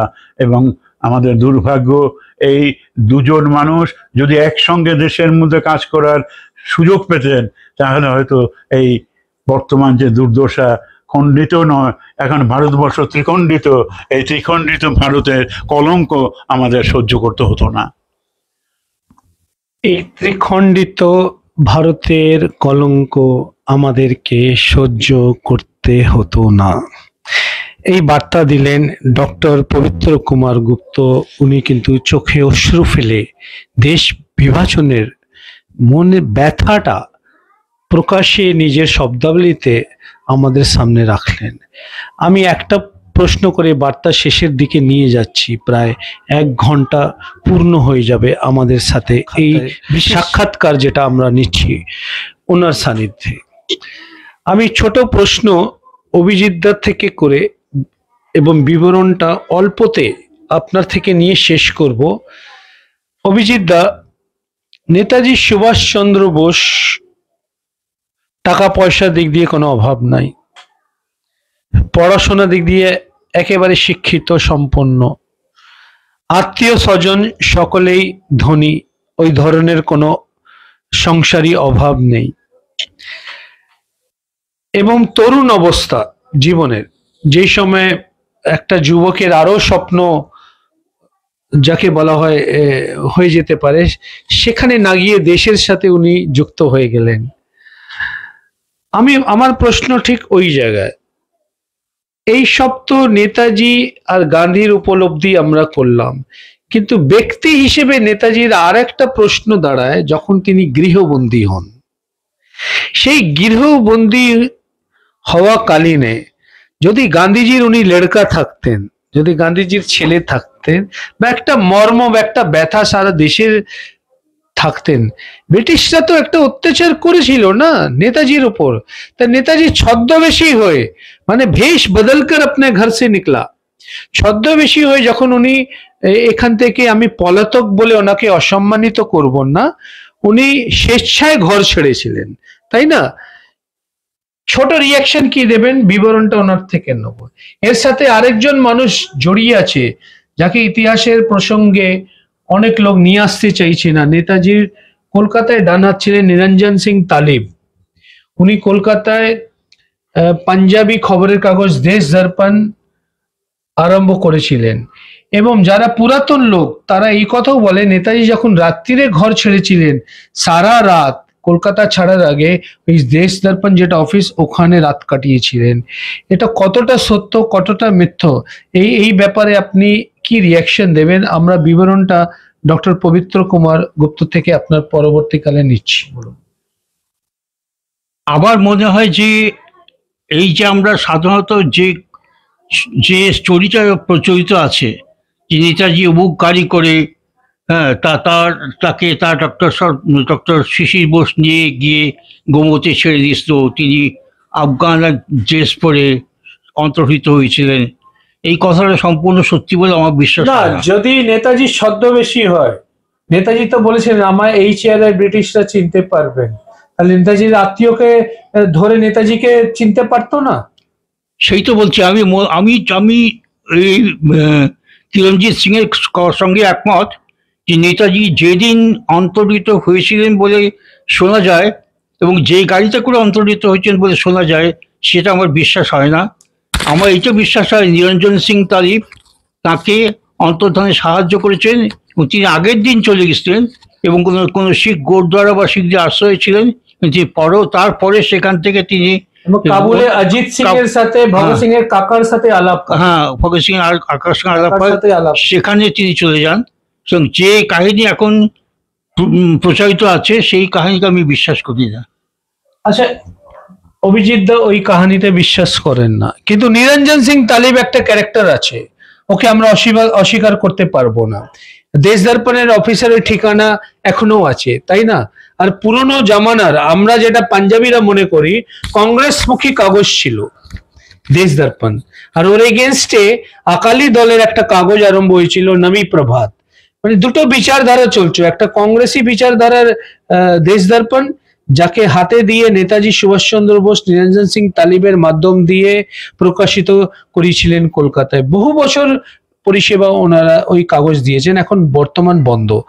আপনি অভিজিৎ দার মতামতকে কতটা সমর্থন করেন করে বলবেন বা কতটা বিরোধিতা করবেন? কিন্তু নিরঞ্জন সিং তালিব বলে ক্যারেক্টার যে আছে ওকে মোছা যাবে না। এই গোমর যাত্রার মধ্যে ইতিহাসের ফাঁকটা কিভাবে দেখছেন? আমি এর আগে বলেছি যে নেতাজি সুভাষচন্দ্রের সবচেয়ে কাছের মানুষ, ঘনিষ্ঠ বন্ধু এবং সহকর্মী সত্যরঞ্জন বক্সীর কথা। তা সত্যরঞ্জন বক্সীর কাছ থেকে আমি যা শুনেছি তা হলো এই, সুভাষচন্দ্র দেশের বাইরে যাবেন এই সিদ্ধান্ত গ্রহণ করেছেন অনেক আগেই, যে দ্বিতীয় বিশ্বযুদ্ধ তাকে কাজে লাগাতে হলে আমাকে বাইরে যেতে হবে এবং তার জন্য অর্থ সংগ্রহ করতে হবে। দুটো উদ্দেশ্য। হ্যাঁ, সেই অর্থ সংগ্রহ ব্যাপারে টাটা কোম্পানিতে বরিশাল জেলার এক যুবক বিভিন্ন মেটেরিয়াল সাপ্লাই দিত, তার কাছ থেকে মানে একদিন পর পর একজনকে পাঠাতো, তার জন্য সিক্রেট নাম্বার ছিল, সেই সব বলতে হবে একেবারে সম্পূর্ণ সামরিক কায়দায়। একদিন অন্তর 500 টাকা করে সেখান থেকে নিয়ে আসতো এবং সেই টাকা সঞ্চয় করে রাখা হতো তার পরবর্তী কাজে লাগানোর জন্য। এবং তিনি আগে যে পরিকল্পনা করেছিলেন জার্মানিতে যাওয়ার, কিন্তু দ্বিতীয় বিশ্বযুদ্ধ শুরু হওয়ার পরে সে পরিস্থিতি পাল্টে গেল। কিন্তু তাকে যেতেই হবে, এই সুবর্ণ সুযোগকে কাজে লাগাতে হবে। আর যুদ্ধ কত পরে হবে, এই যুদ্ধকে ফেলে রাখা যাবে না। তার কাছে টাকা আসতে তো লাগলো, টাকা সংগ্রহ করলেন।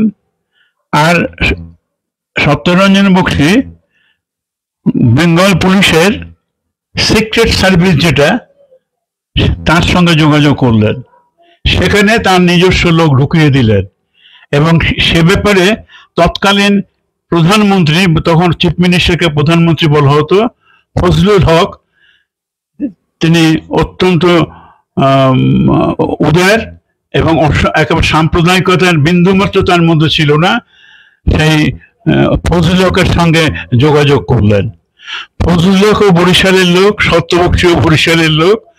সত্যবক্সী ফজলুল হককে বললেন যে তোমার জেলার একজন মানুষের কথা তুমি শুনবে না, তাকে সাহায্য করবে না। সত্যবক্সী ফজলুল হক বলেন কি করতে হবে? তখন বললেন যে এইরকম একটা পরিকল্পনা, সুভাষবাবু দেশ ছেড়ে যাবেন, জার্মানিতে পৌঁছবেন, সেখানে গিয়ে তিনি ভারতকে মুক্ত করার জন্য কাজ করবেন। বললেন যে ফজলুল হক তো শুনে বললেন যে আরে সত্য, ওরা প্রায় একই বয়সী, এই কাজে সাহায্য করবো না, এটা হয় আমাকে কি করতে হবে বলো? বলছে আপনাকে আমি যে দিনটার কথা বলবো একটা ডেট বলে দেবো, যেদিন আমাদের সব প্রস্তুতি হবে। কলকাতা থেকে বড়কর পর্যন্ত, অর্থাৎ বাংলার সীমা, তখন অবিভক্ত বাংলা, ওইখানে শেষ। বড়করের এখনো বড়কর আমাদের ওয়েস্ট বেঙ্গলের শেষ, তারপরে নদীটা, হ্যাঁ, বলে সেই পর্যন্ত এমন পুলিশ রাখতে হবে যারা বেইমানি করবে না, কোনো ইংরেজ রাখা যাবে না, এবং তাদের এটা করতে হবে, জানতে হবে যে কাজটা করছে তারা দেশের স্বাধীনতার জন্য। তা ফজলুল হক সাহেব নেতাজিকে চিনতেন, নেতাজিও তাকে দাদার মতন শ্রদ্ধা করতেন, কারণ ফজলুল হক তার প্রথম জীবনে শরৎচন্দ্র বসু জুনিয়র হিসেবে হাইকোর্টে কাজ করেছিলেন এবং শরৎচন্দ্র বসু ফজলুল হককে বলে দিলেন, ফজলুল হক শুধু বললেন যে সত্য, সুভাষ যাবে বাইরে গিয়ে বাহিনী গঠন করবে, দেশকে স্বাধীন করবে, আর এই কাজে আমি একটু সাহায্য করতে পারবো না? ওই দিন একেবারে কলকাতা থেকে গোটা বাংলা সমস্ত বিশ্বস্ত লোককে রাখা হলো, যারা বেইমানি করবে না, সুভাষচন্দ্রকে ধরবে না। এবং প্রত্যেকটা আউটপোস্টে তখন এই বালি ব্রিজ সবে মাত্র হয়েছে, বালি ব্রিজে মিলিটারি বসানো হয়েছিল সেকেন্ড ওয়ারের সময়, কিন্তু সুভাষচন্দ্র সত্যবক্সী কায়দা করে তাদেরও ম্যানেজ করলেন। এবং যখন যাবেন মানে আমার প্রশ্ন এটা, আমরা সহজে শুনে নিই নেতাজি সুভাষচন্দ্র বাড়ি ছেড়ে গেছে বা বাসস্থান ত্যাগ করলে, কিন্তু তার আগে পুরো পরিকল্পনাকে সাজানো হয়েছে। এই পরিকল্পনা না করে এই কাজ করা যায়? এটা হয় নাকি দুম করে ঠিক করলাম আমি বাড়ি থেকে যাবো? এবং একেবারে বড়াকর পর্যন্ত, এবং একটা জায়গায় শুনেছি সেইখানকার যে পুলিশ ছিলেন ডিউটিতে, তিনি সুভাষচন্দ্রকে চিনতে পেরেছেন, কিন্তু তিনি কি করলেন, তিনি কিছু মিষ্টি এনে দিলেন, যে তাই নাকি? হ্যাঁ, যে তার মানে কি ফজলুল সাহেব অত্যন্ত জনপ্রিয় লোক ছিলেন, তার মধ্যে কোনো ধর্মান্ধতা ছিল না। হ্যাঁ, সেই মানে ফজলুল সম্পর্কে তার যে ধর্মান্ধতা ছিল না, উনি ওনার গ্রামে একটা কলেজ করেছিলেন, সেই কলেজটার নাম হচ্ছে কি ফজলুল কলেজ। ফজলুলকে গ্রামের লোকেরা একবার উনি গেছেন গ্রামের বাড়িতে বরিশালে, বলছিল হক সাহেব আমরা টাকা দিলাম, জমি দিলাম, অথচ আমাদের একজনের মুসলমান অধ্যাপক নাই। হক সাহেব তখন কি বললেন, অসাধারণ, ওই যে তোমরা তো হক সাহেবকে মানো। হক সাহেব ট্রাইপস মানে একসঙ্গে তিনটে বিষয়ে অনার্স পড়তে হয়, এবং এই তিনটেতেই ফার্স্ট ক্লাস ফার্স্ট। কিন্তু হক সাহেব ভালো পড়াতে পারতো না, বলছে সে একটা তখন কলেজ ছিল রাজচন্দ্র কলেজ, বলছে কিন্তু আমি সেখানে পড়াতে পারতাম না। তাই দেখলাম যে না, তখন বুঝলাম যে পড়ান করতে গেলে, শিক্ষক হতে গেলে, অধ্যাপক হতে গেলে একটা কালচার লাগে, এবং একটা কালচার তৈরি করতে কমপক্ষে 3 পুরুষ লাগে। বলছে এখন তোমার ছেলেমেয়েরা পড়বে, তারপর তার জেনারেশন, তারপর তার ছেলেমেয়েরা পড়বে, তারপর থার্ড জেনারেশনের পরে তখন দেখবে ঘরে ঘরে মুসলমান অধ্যাপক হয়ে গেছে। তা সেই হক সাহেব যখন শুনলেন সত্যরঞ্জন বক্সীর কাছ থেকে, তিনি খুব উল্লসিত হলেন। সুভাষকে তিনি সুভাষ বলেই ডাকতেন, যেহেতু শরৎ বসুর সঙ্গে করতো, এবং সুভাষচন্দ্র ফজলুল্লাহকে বিজয়ের পর এবং নববর্ষের পর প্রণাম করতেন। তো এই ছিল তাদের সম্পর্ক। সেই ফজলুল সাহেব এসে হচ্ছে নীরবে কাজ করা, এরা কোনো যে কেউ জানবে না, কেন নীরবে একদম বাংলা বর্ডার পর্যন্ত বিনা বাধায় চলে গেল, সেই রকম বন্দোবস্ত ছিল। তো এইরকম বহু মানুষ, এই যে আমাদের উত্তম চাঁদের বাড়িতে যে থাকবেন, এও তো তার আগে থেকে পরিকল্পনা। কারণ লাহোরে একজন রেডিওর কারবারি ছিল, তার সঙ্গে এক শিখ মালিকের খুব যোগাযোগ ছিল। তিনি দায়িত্ব নিলেন যে আমি একেবারে ব্যবস্থা করব, থাকতে পারবে, কিন্তু ওখান থেকে জার্মানি যাবার যে পরিকল্পনা সেটা ওনাকে করতে হবে নিজেকে, তার মধ্যে আমরা থাকতে পারবো না। এবং ঠিক সেইভাবে কাজ চলেছে। আমার সৌভাগ্য, আমি উত্তম চাঁদ এবং তার স্ত্রীর সঙ্গে আমি সাক্ষাৎ করেছিলাম। ডক্টর রামমোহন লোহিয়া আমাদের পার্লামেন্টের সদস্য ছিলেন, কংগ্রেস সোশ্যালিস্ট পার্টির নেতা, পটেটো মুভমেন্টে তার বিরাট ভূমিকা। সেই রামমোহন লোহিয়া এসেছিলেন উত্তরপাড়াতে অরবিন্দের উপর একটা বক্তৃতা করতে। উত্তরপাড়া লাইব্রেরির পিছনে গঙ্গা, তার আগে মাঠটা, সেই মাঠে হয়েছিল। তা আমাকে আমি তখন সবেমাত্র অধ্যাপনায় ঢুকেছি। তিনি আমাকে বললেন যে 23শে জানুয়ারি কিন্তু আমার প্রোগ্রামে থাকতে হবে কলকাতা। তাই আমি তো গেলাম। তখন উনি বললেন যে তোমাকে একজনের বাড়ি নিয়ে যাব, তুমি খুব খুশি হবে, তুমি তো নেতাজির ভক্ত। আমি কার বাড়ি? উত্তম চাঁদের বাড়ি। আমি তো উত্তম চাঁদকে দেখবো। তারপর গেলাম দিল্লির এক খুব জায়গা, ঘনবসতিপূর্ণ এলাকা, মানে ওল্ড দিল্লি যেটা বলে। গেলাম, উনি হাতে তৈরি রুটি খাওয়ালেন। তা আমি তো প্রণাম করলাম। তো আমি জানতে চাইলাম যে আপনি নেতাজি সম্পর্কে কিছু বলুন। তো বলল যে নেতাজির তো তখন কাশিতে ভর্তি, এমনিই তো নেতাজির হার্ট ভালো ছিল না, হার্ট অপারেশন হয়েছে, চেঞ্জও হয়েছিল, মানে ওইরকম চেঞ্জ হয়েছে। ওইরকম একটা অবস্থায় যার শরীর, সে এত বড় ঝুঁকি নিয়ে আমাদের জন্য জীবনটাকে উৎসর্গ করলেন। ভাবা যায় ওই শরীর নিয়ে শীতের মধ্য দিয়ে কাবুল যাওয়া, সেখান থেকে জার্মানি যাওয়া, তা অসাধ্য সাধন করতে পারে। তা সেই সময় ওই উত্তমচাঁদ দের স্ত্রী আমাকে রুটি খাওয়ালেন, বলছে এইরকম রুটি নেতাজি পছন্দ করতেন, যে ছোট হবে সাইজে, মোটা হবে, অথচ খুব সফট হবে। বলছে ওনাকে সেইটা করে দিতাম এবং উনি আনন্দের সঙ্গে খেতেন, এবং উনি যে কত বড় মানুষ, আমাকে রোজ প্রণাম করতেন। এইবার আমরা শেষের দিকে আসছি। নেতাজি সুভাষচন্দ্র বিদেশে চলে গেলেন এবং বিদেশে যাওয়ার পর আন্তর্জাতিক মানচিত্রে উনি আমাদের ইন্টারন্যাশনাল লিডার হয়ে গেলেন। এটা গর্বের ব্যাপার। এটাও গর্বের ব্যাপার, নেতাজি সুভাষচন্দ্র বোস যেখানে বম্বে থেকে রিজেক্ট হয়ে কলকাতায় চিত্তরঞ্জন দাসের কাছে এলেন, ওখানেও নিজের পরাক্রম দেখিয়ে উনি আবার কেন্দ্রীয় রাজনীতিতে ফিরলেন। কেন্দ্রীয় রাজনীতিতে যখন পরাক্রম দেখালেন, ওনাকে আবার ফেলে দেওয়া হলো। আবার ফেলে দেওয়া, উনি কিন্তু আবার দেশের জন্য পলায়ন করলেন, বাসস্থান ত্যাগ করলেন। বাসস্থান ত্যাগ করার পর ওই মাপের নেতাকে আমরা চিনতে পারলাম না।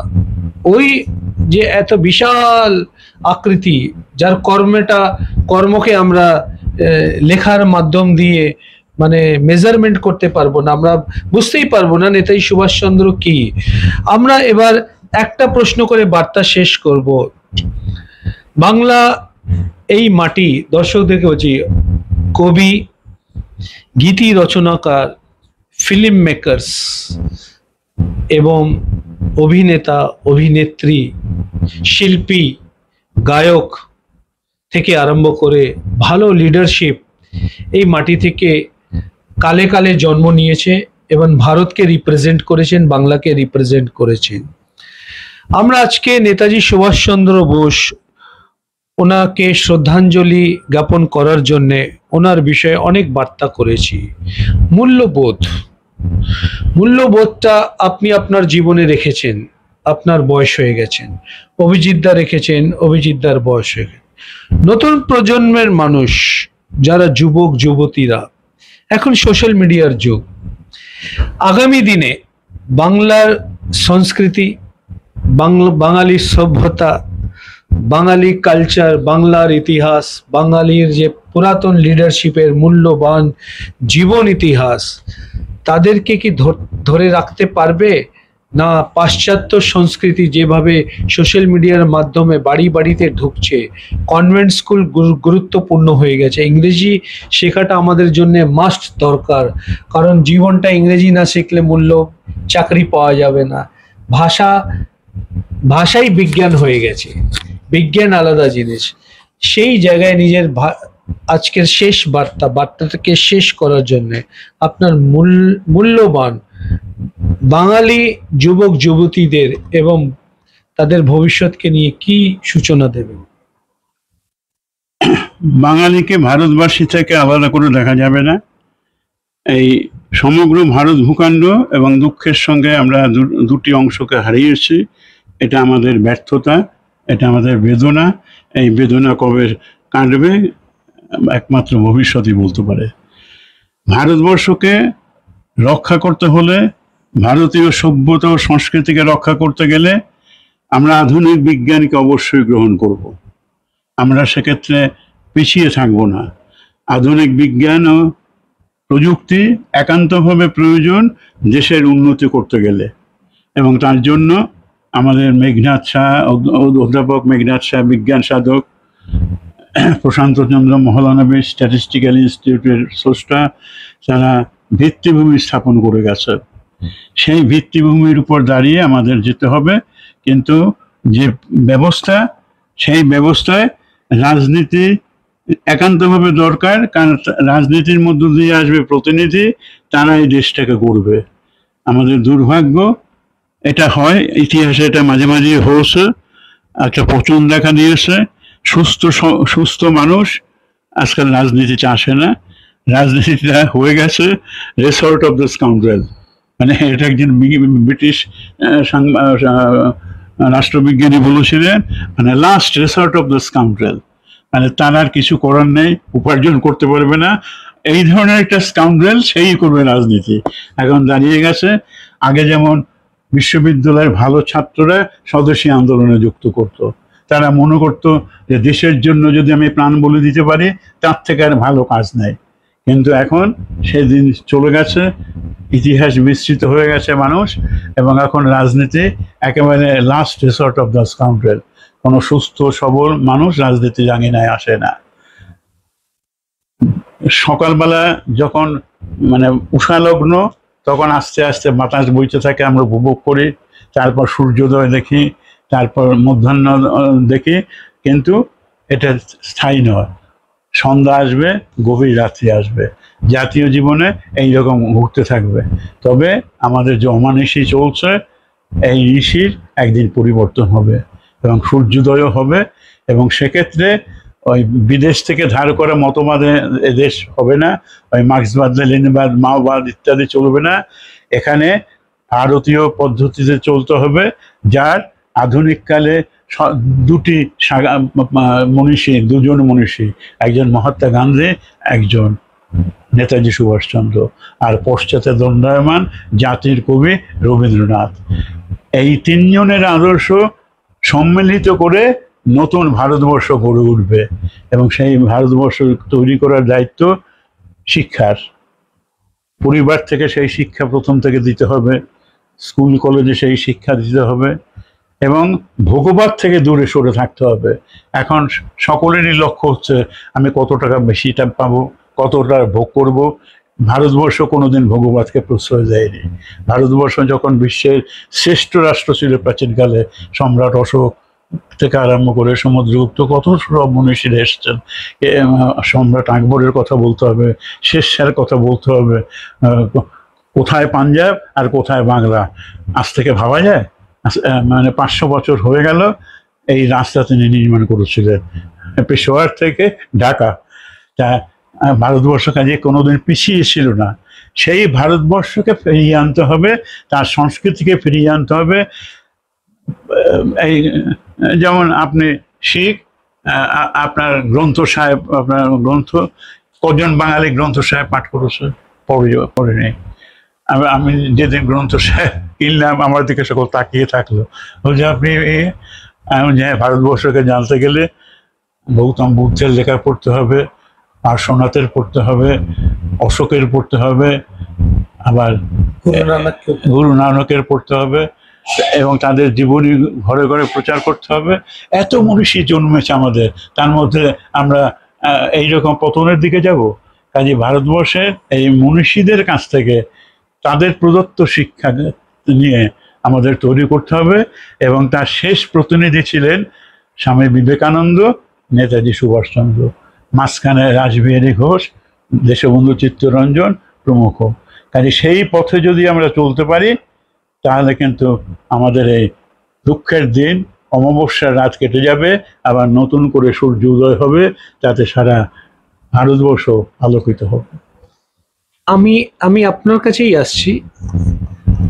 শেষটাকে আমরা বর্তমান রাজনীতির একটি চর্চাতে শেষ করব, খুব সামান্য 2-3 মিনিটের মধ্যে। নতুন রাজনীতির ঢেউ বাংলায় ঢুকেছে, ভাষার উপর আক্রমণ, বাংলা ভাষা বললে বাংলাদেশি, এটাতে কি বলবো? বাঙালির মধ্যে একটা সুপ্ত চেতনা আছে, সেটা এখন মানে যেমন ফল্গুধারা বালির মধ্যে প্রথিত থাকে, মাঝে মাঝে তার প্রকাশ করে, সেরকম বাঙালির যে চেতনা বা বাঙালির যে আদর্শবাদ, সেটা আমরা দেখতে পেয়েছি আরজিকর আন্দোলনের মধ্যে। তখন সাধারণ মানুষ এগিয়ে এসেছিলেন, একটা আন্দোলন সৃষ্টি করেছিলেন, এবং সেটা আবার হতে পারে আমাদের বাঙালি জাতিকে আবার উদ্বেলিত করার জন্য, আমাদের আবার বিলুপ্ত গৌরবকে ফিরে পাওয়ার জন্য। কারণ বাঙালির মধ্যে এখনো মেধা আছে, এখনো তাদের কর্মশক্তি আছে, সেগুলো ফুরিয়ে যায়নি। হ্যাঁ, নেতৃত্বর একটা সংকট দেখা দিচ্ছে, সেই নেতৃত্বের সংকটটাকে আমাদের ওভারকাম করতে হবে, করে বাঙালি জাতিকে পুনর্জাগরণ করতে হবে। এবং what Bengal things today, India things tomorrow, এটা এখনো কিন্তু যে একেবারে মুছে গেছে তা নয়। কারণ বাঙালির মধ্যে এখনো যেটুকু আছে, মানে ঔদার্য, পারস্পরিক ঔদার্য এবং সকলের মত নিয়ে এগিয়ে যাওয়া, সেটা এখনো বাঙালির মধ্যে আছে। সেটাকে চর্চা করে আবার উদ্ধার করতে হবে। আমি খালি একটা কথা বলতে চাই, নেতাজি সুভাষচন্দ্র যখন নেতাজি হননি, তিনি একজন বিখ্যাত নেতা হয়েছেন। রবীন্দ্রনাথ তাকে দেশনায়ক বলে অভিহিত করেছেন, এবং তার শেষ দিকে তিনি দেশনায়কের প্রবন্ধের শেষ দিকে যেটা লিখেছেন, তাতে আমার ধারণা যে নেতাজিকে নিয়ে তিনি এই পংক্তিটা গানের মধ্যে রচনা করেছেন: পতন অভ্যুদয় দুর্জং শঙ্কা যুগ যুগ ধাবিত যাত্রী, হে চির সারথি তব রথ চক্রে মুখরিত পথ দিন রাত্রি, দারুণ বিপ্লব মাঝে তব শঙ্খ ধ্বনি বাজে, সংকট দুঃখ ত্রাতা জনগণ পথ পরিচায়ক, জয় হে ভারত ভাগ্য বিধাতা, জয় হে জয় হে জয় হে, জয় জয় জয় জয় হে ভারত ভাগ্য বিধাতা। শেষটা আপনি কিছু বলে শেষ করুন। ভারতবর্ষ এখন আর নেই, ইন্ডিয়া দ্যাট ইজ ভারত, আমাদের সংবিধানে বলছে। ভারত এখন দুর্যোগের মধ্য দিয়ে যাচ্ছে। ভারতবর্ষ কোনোদিন ধর্মান্ধতাকে প্রশ্রয় দেয়নি, কিন্তু আমাদের দুর্ভাগ্য একটি ধর্মান্ধ দল, যারা হিন্দু ছাড়া বাকি যারা তাদের শ্রদ্ধা করে না, আপন ভাবে না, সেই দল দেশ শাসন করছে। রাজনৈতিক দলগুলি একেবারে সারবত্তাহীন হয়ে গেছে। প্রতিটি দলের একটা আদর্শ থাকবে, একটা উদ্দেশ্য থাকবে, সেই উদ্দেশ্য পূরণের জন্য, আদর্শ পূরণের জন্য কি পন্থা অবলম্বন করব তাই থাকবে। কিন্তু এখন কোনো রাজনৈতিক দল পাওয়া যাবে না যারা বলতে পারে যে আগামী 10 বছর পরে আমরা এই করব, আমরা এই নীতি অবলম্বন করব। এখন ক্ষমতা দখল করো, ক্ষমতা ভোগ করো, এই অবস্থা বেশি দিন চলতে পারে না।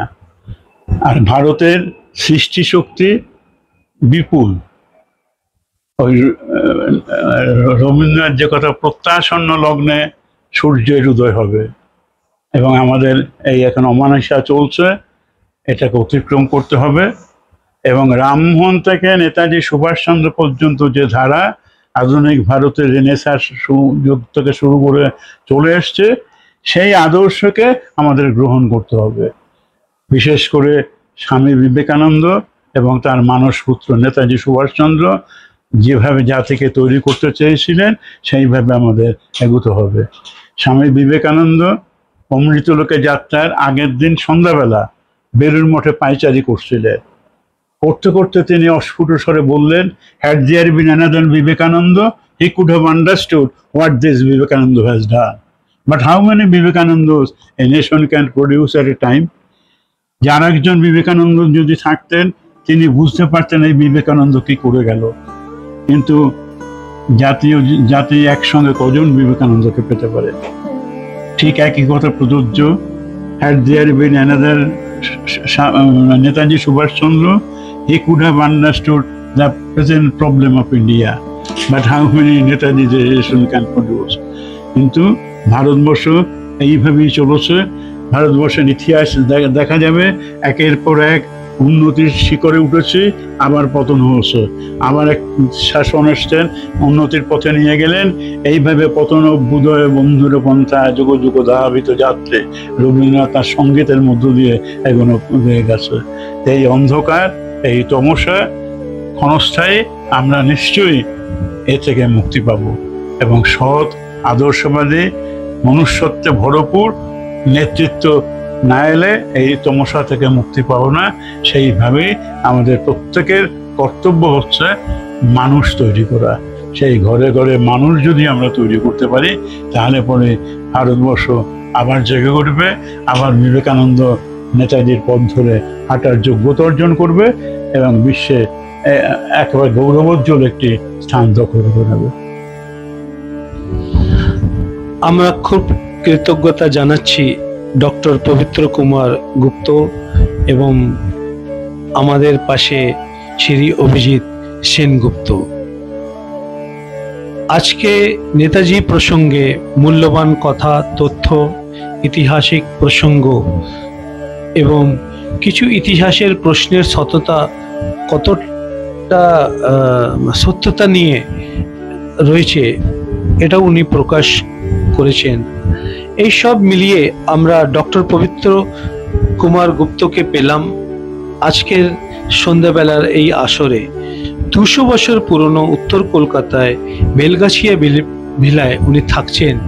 ওনার বাড়িটাকেও, ওনার ঘরটাকেও আমরা দর্শকদেরকে দেখাবো যে ওনার ঘরের মধ্যে ওনার অ্যাসেট, যাকে বলা হয় গহনা, যাকে বলা হয় পুঁজি, বই ছাড়া, পুস্তক ছাড়া আর কিছু নেই। আমার মনে হয় এরম ব্যক্তি কলকাতার বুকে একটা কোনায় লুকিয়ে আছে, ওখানে রয়েছে, ওখানে একান্তভাবে থাকছেন, যিনি দেশ, ইতিহাস, নেতাজি এবং আরও দেশপ্রেমী যারা আছেন তাদের জীবন প্রসঙ্গে অনেক কিছু জানেন। তাকে খোঁজা উচিত, ওনাকে পাওয়া উচিত, ওনাকে সম্মানিত করা উচিত রাজ্যব্যাপী, দেশব্যাপী। আমরা নিজের সিনিয়র্সদেরকে, যারা এই বিষয়ে সারা জীবন দিয়েছেন, তাদেরকে যদি আমরা সোশ্যাল মিডিয়ার মাধ্যম দিয়ে অথবা চ্যানেলের মাধ্যম দিয়ে দর্শকদের কাছে না নিয়ে যাই, তাহলে আমরা নতুন প্রজন্মকে কি শেখাবো? ওনার থেকে শিখেই তো আমাদের ভবিষ্যৎ সিকিউর থাকবে। এই বলে আমি আজকের বার্তা এখানে সমাপ্তি করছি। আবার একটা নতুন অতিথিকে নিয়ে আমরা উপস্থিত থাকবো, তখনকার জন্যে আমরা আপনার থেকে অনুমতি নিচ্ছি। নমস্কার, নমস্কার, সত শ্রী আকাল, সালাম আলাইকুম, ভালো থাকবেন।